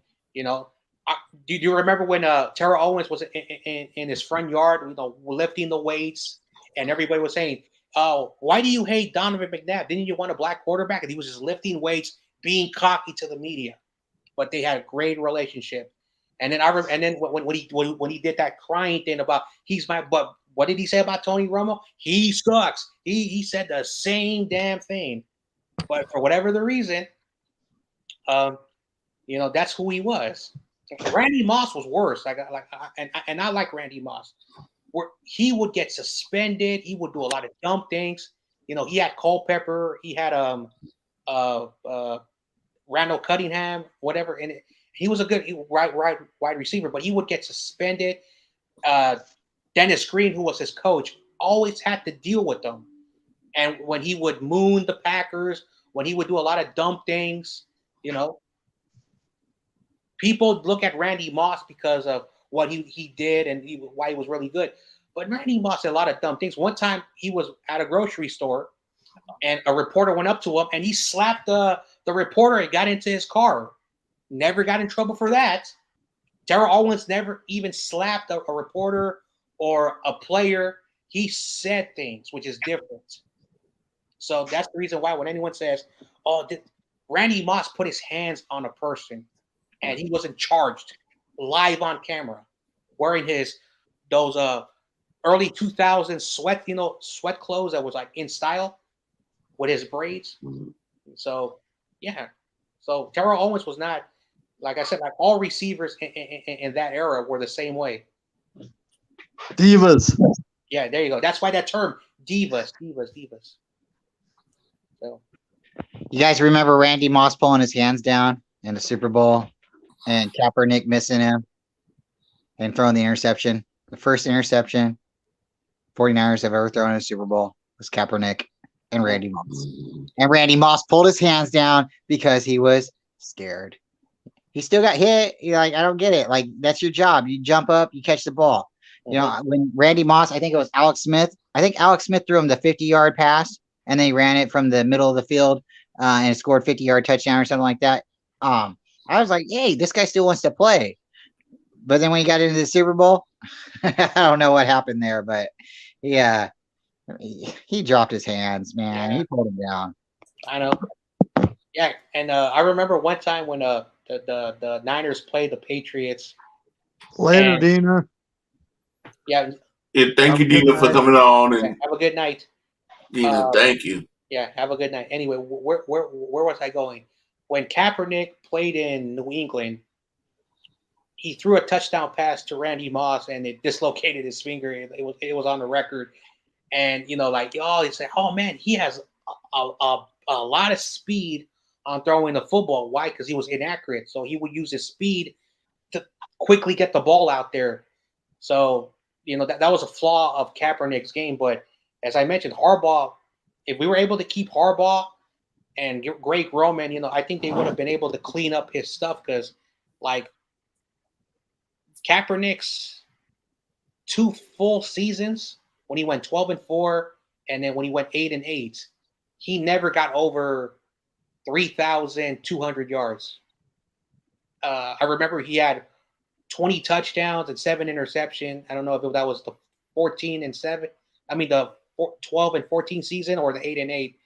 But Kaepernick, had a great support cast, and a lot of people forget when it comes to quarterbacks that when they have a good support cast, they're going to look as good. And I remember the NFL before he did what he did, they were propping him. There were things that say that they wrote stories on all the major news networks. The NFL was like the way America is, because America, has a lot of people that are mixed, and that's how a lot of the kids in the early 2000s, they have a lot of mixed, families. So Kaepernick was a good thing for to represent America. So they try to put this guy up there. Unfortunately, he did what he did. Whatever people feel about it is what it is. But there was one point where, like, people were starting to say, in 10 years, Kaepernick will be the face of the NFL. I remember that. And me and this dude who, when I was working, there was this guy, he was he would always go play basketball, in the mornings from 9 to 11. Then he went to work, and we argued about this stuff because he was a big Tom Brady fan, and I was a big 49er fan.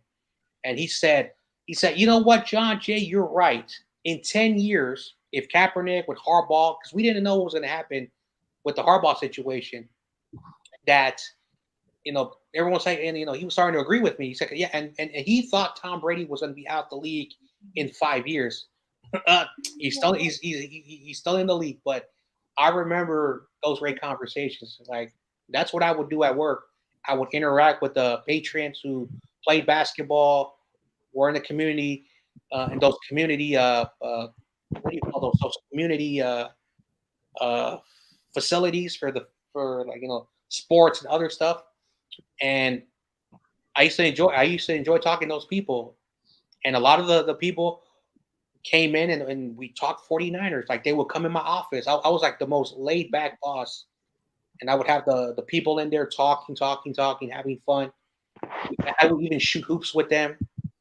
And after I was done with my shift, which was like around 2 o'clock, I had the rest of the afternoon just to chill, and I would go home and watch all the sports programs. That's what I did. So it was fun, and I miss those days. And again, like my knowledge is not like, and no disrespect to a lot of people who do this YouTube, I can go tell you stories about the 49ers that are not in the newspapers, who have been told by people who were season ticket holders. They remember when they were on the field, police officers and firefighters and workers, where they saw the catch, and they will tell you, what happened afterwards, things like that are not told in the newspapers, So I'm very fortunate, and that's why, like, I know Santa Clara is where the Niners play, but Candlestick Park is like a storybook on its own of all the things that are not told. And I've just been very lucky to live where I've lived and experience the people, the camaraderie. And I remember, days where we had no tickets and we would drive to the stadium and we would tailgate with the people. And of course, some stories, I don't want to get too where, we were let in the stadium without tickets just for the fun of it, and just could tell you the things that happened, but that is private stuff because I don't want to implicate, certain things. So when it comes to the I'm not saying I know everything. I'm not saying I'm always correct, but I can top people with the stories and the things that are not told. I got lost coming out of Candlestick because every entrance looked the same to me. Everything looked the same going out the stadium. I'm like, man.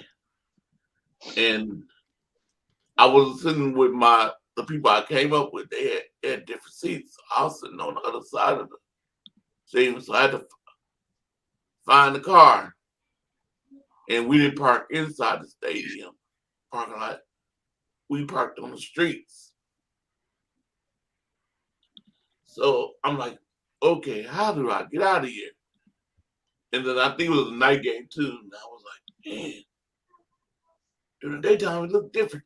Nighttime was different. And I walked out of there. So I said, oh Lord, I'm lost. And I didn't have no cell phone then. So, and my people I was with, they didn't have cell phones. So couldn't call them and say, okay, I need your help to get out of here. So I said, well, you know what? All the traffic's going this way. I'm going to go follow the traffic and go that way too. So I start walking and walking. I'm kind of nervous, scared, like, man.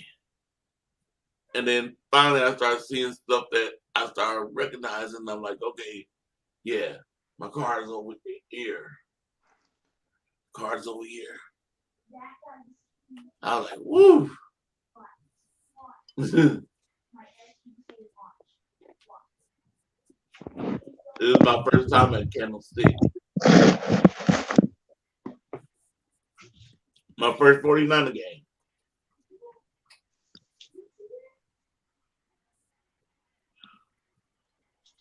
Well, we went on for 2 hours. All right, before you cut it off real quick, let me tell you my story real quick. Okay. I've never been to Candlestick, sadly. My wife's been several times. My dad's been, but I've never been. My dad's a Raider fan, but he's been there to see Giant games, and he's seen Niner games too. My dad, he graduated from Fremont high school, John F. Kennedy in Fremont. My dad graduated there. It was kind of cool because my dad's from Indiana, but his senior year was in California. My dad's not really a Niner fan, but my grandmother, she's a big Niner fan. So I miss Candlestick. I got to drive by it. I got posters in my house of it. I've read all about it. It's great. The Raiders got to play there. The Giants got to play there. The Niners got to play there. AstroTurf, really cool. But I've been to Kezar. I've got to kick a field goal on Kezar. I've ran the track at Kezar, so I'm really proud of that. My sister, she's been in UCSF for her heart several times. So when we're walking from the hospital to just try to relax a little bit, Golden Gate Park, Kezar Stadium is just a great place for me to just let out. But my story for Levi's, and this is what I'm getting at too.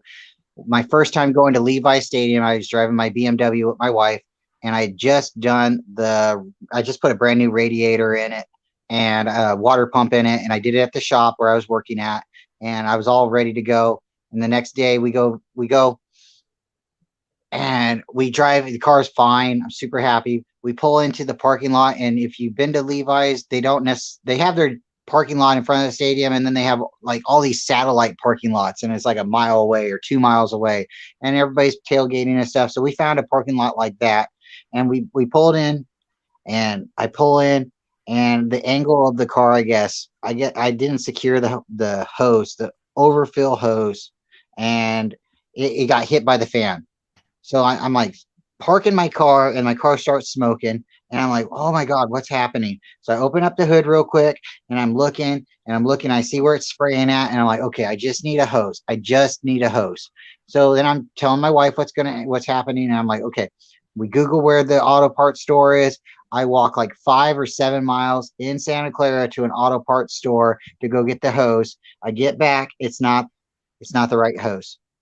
And then I'm like, this is crazy. And I've never really done Uber at this point in my life. I'm like, oh my God, what's going on? This is like 2015 or something, 2016. I can't remember the year.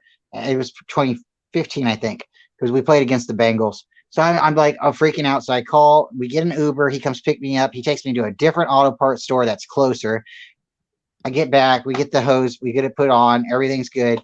I look at my wife, and I'm like, hey, do you want to go home? Do you want to stay? What do you want? Because it's about halftime. And I'm like, we can go. I just want to get home now at this point. She had already walked about 7 miles and 7 miles back, or 5 miles back. My wife's a trooper. She's my best friend, my love.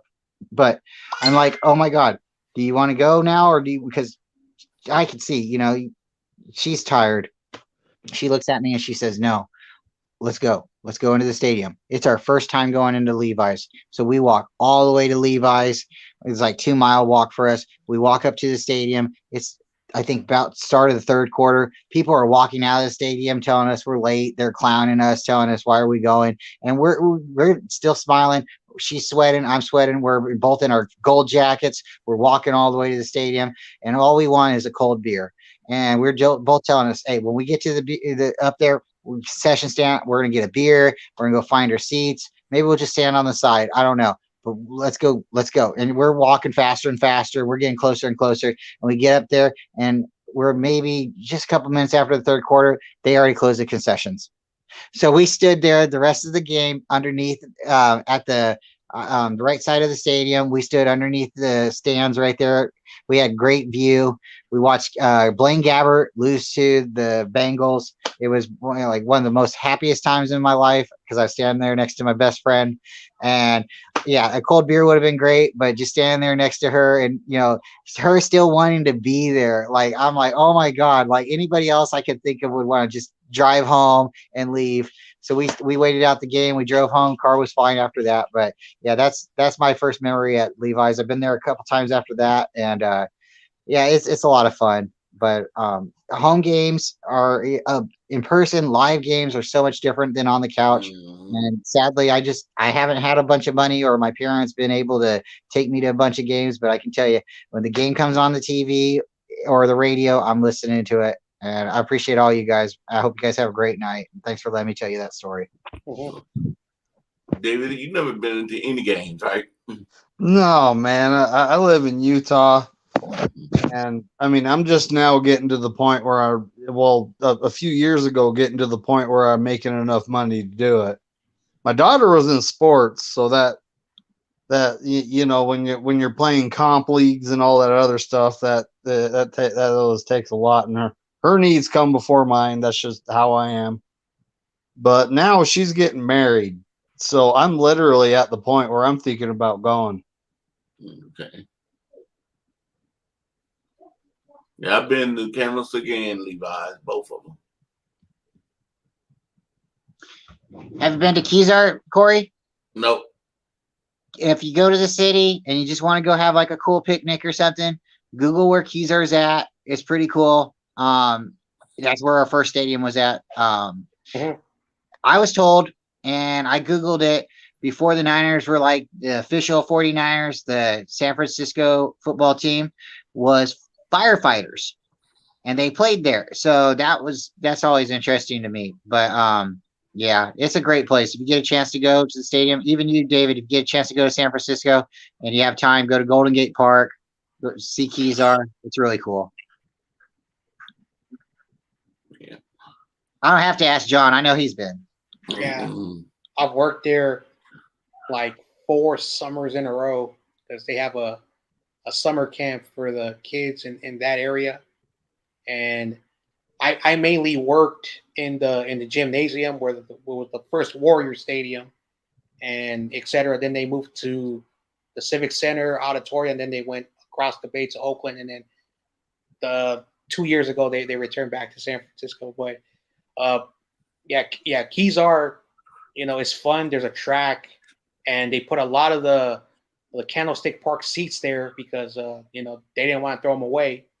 A lot of people bought their seats, and I remember, and I've been very fortunate to work where I've been, live where I live, where they left like 2,000 seats in a storage area in a park nearby the Cow Palace, and basically they left them there because they were going to put them at Kezar. I think this was in 2007 or 2008. No, 2017 or 2018, my bad. And one dude was like, yo, I'll give you $5,000 if you take one of those seats out and give it to me. I said, hell no, I want my job. I ain't going to get in trouble. Screw you.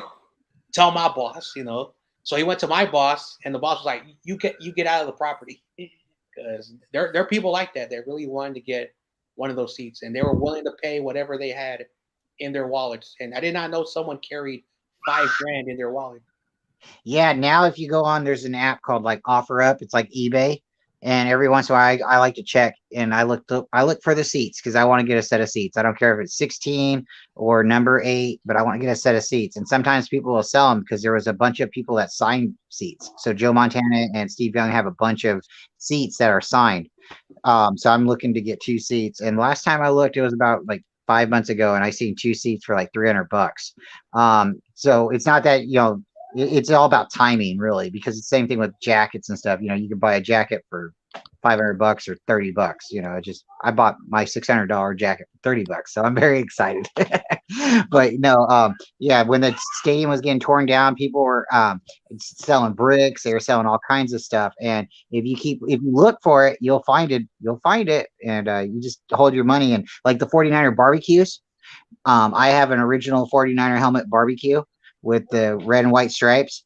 My dad happened to get the new emblem helmet, the one right after Steve Young won a Super Bowl. They changed the stripes to red and gold, and the helmet changed a little bit.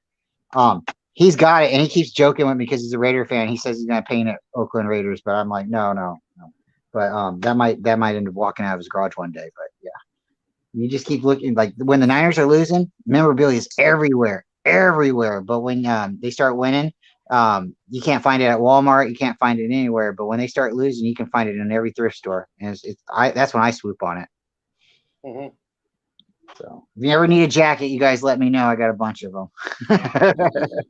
I remember one time some guy found a little metal thing, and he gave it to me. I didn't know what it was, so I put it in my locker because I didn't want to throw it away, and it could have been like some metal And so when we find metal, we give it to our supervisors because metals are worth money. So I left it in there, locked it in there. So I got there the next morning. So I had to do an evening shift and I had to do a morning shift. So I had to go straight home, go to bed, and then went to my morning shift. So I get there, I open the locker room. I'm about to call my boss because he was on his way, and it said San Francisco 49ers plaque, section 242, something like that. It says season ticket. So I'm like, all right. So I went to my boss and I said, dude, some dude gave me this. And he said, oh, crap, this is what they used to give people who were season ticket holders. And I was like, God damn. So I was like, hell no. So I remember I kept it. And then one day, they transferred me and I left the darn little plaque there. And apparently my boss, was cleaning out my locker. He took it, but then he lost it. So for whatever the reason, some person gave it to me. If they knew what it was, they would have kept it.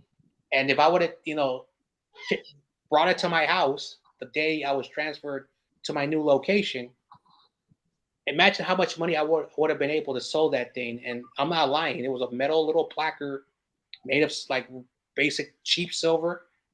And it said, like season ticket thing. So I don't know if it was valuable or not. And we would never know because so yeah, all like Candlestick Park memorabilia. Like one time, a coworker of mine, they were invited to Candlestick Park months before they, like demolished it or whatever they did, and he cut a piece of the end zone and he put it in this like type of seal plastic, window thing, and he still has it. The thing has never aged. It's never aged. So. Okay. Yeah, we went on here for an hour and a half or All right. 2 hours and a half. Almost. Sorry, Already. once again, sorry I was late, guys. Thanks for having me. And it's Thank always fun talking 49ers with you guys. Thank you. All right, guys. Thanks for having me, Corey. It was a good time, buddy. Yeah.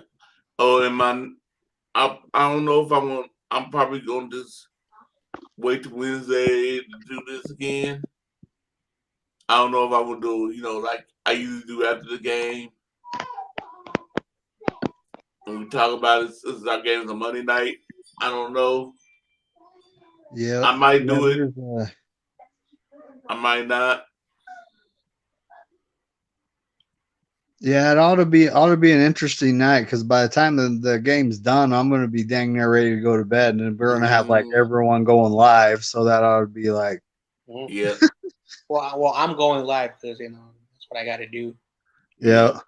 Yep. Just send me a link when you're going live, Corey, and I'll try to make it. And same with you, John. If I see you go live, I'll try to show up. And if not, we always have Kicker Tuesday, so we'll see you guys then. Yep. All right, guys. You have a great All night. right. Have a good night, everybody. Thank you for coming on. Thank you, Dina, for coming. I know you going to bed. Good night. And thank you, YTC, thank you for coming on. And Michael, thank you for coming on. And thank you, John Jay. All right. No worries, man. Yeah. Have a good night, John Jay. And thank you, 49 First Dude, Take Michael? and 49 Minded. Yeah. I was looking at the path of Hurricane Ian, and it's going probably 40 miles south of where Michael said he was at. So he better stay his ass inside. Yeah. Yeah. All right, guys. Have a good night. All right. Have a good night, everybody. Yep.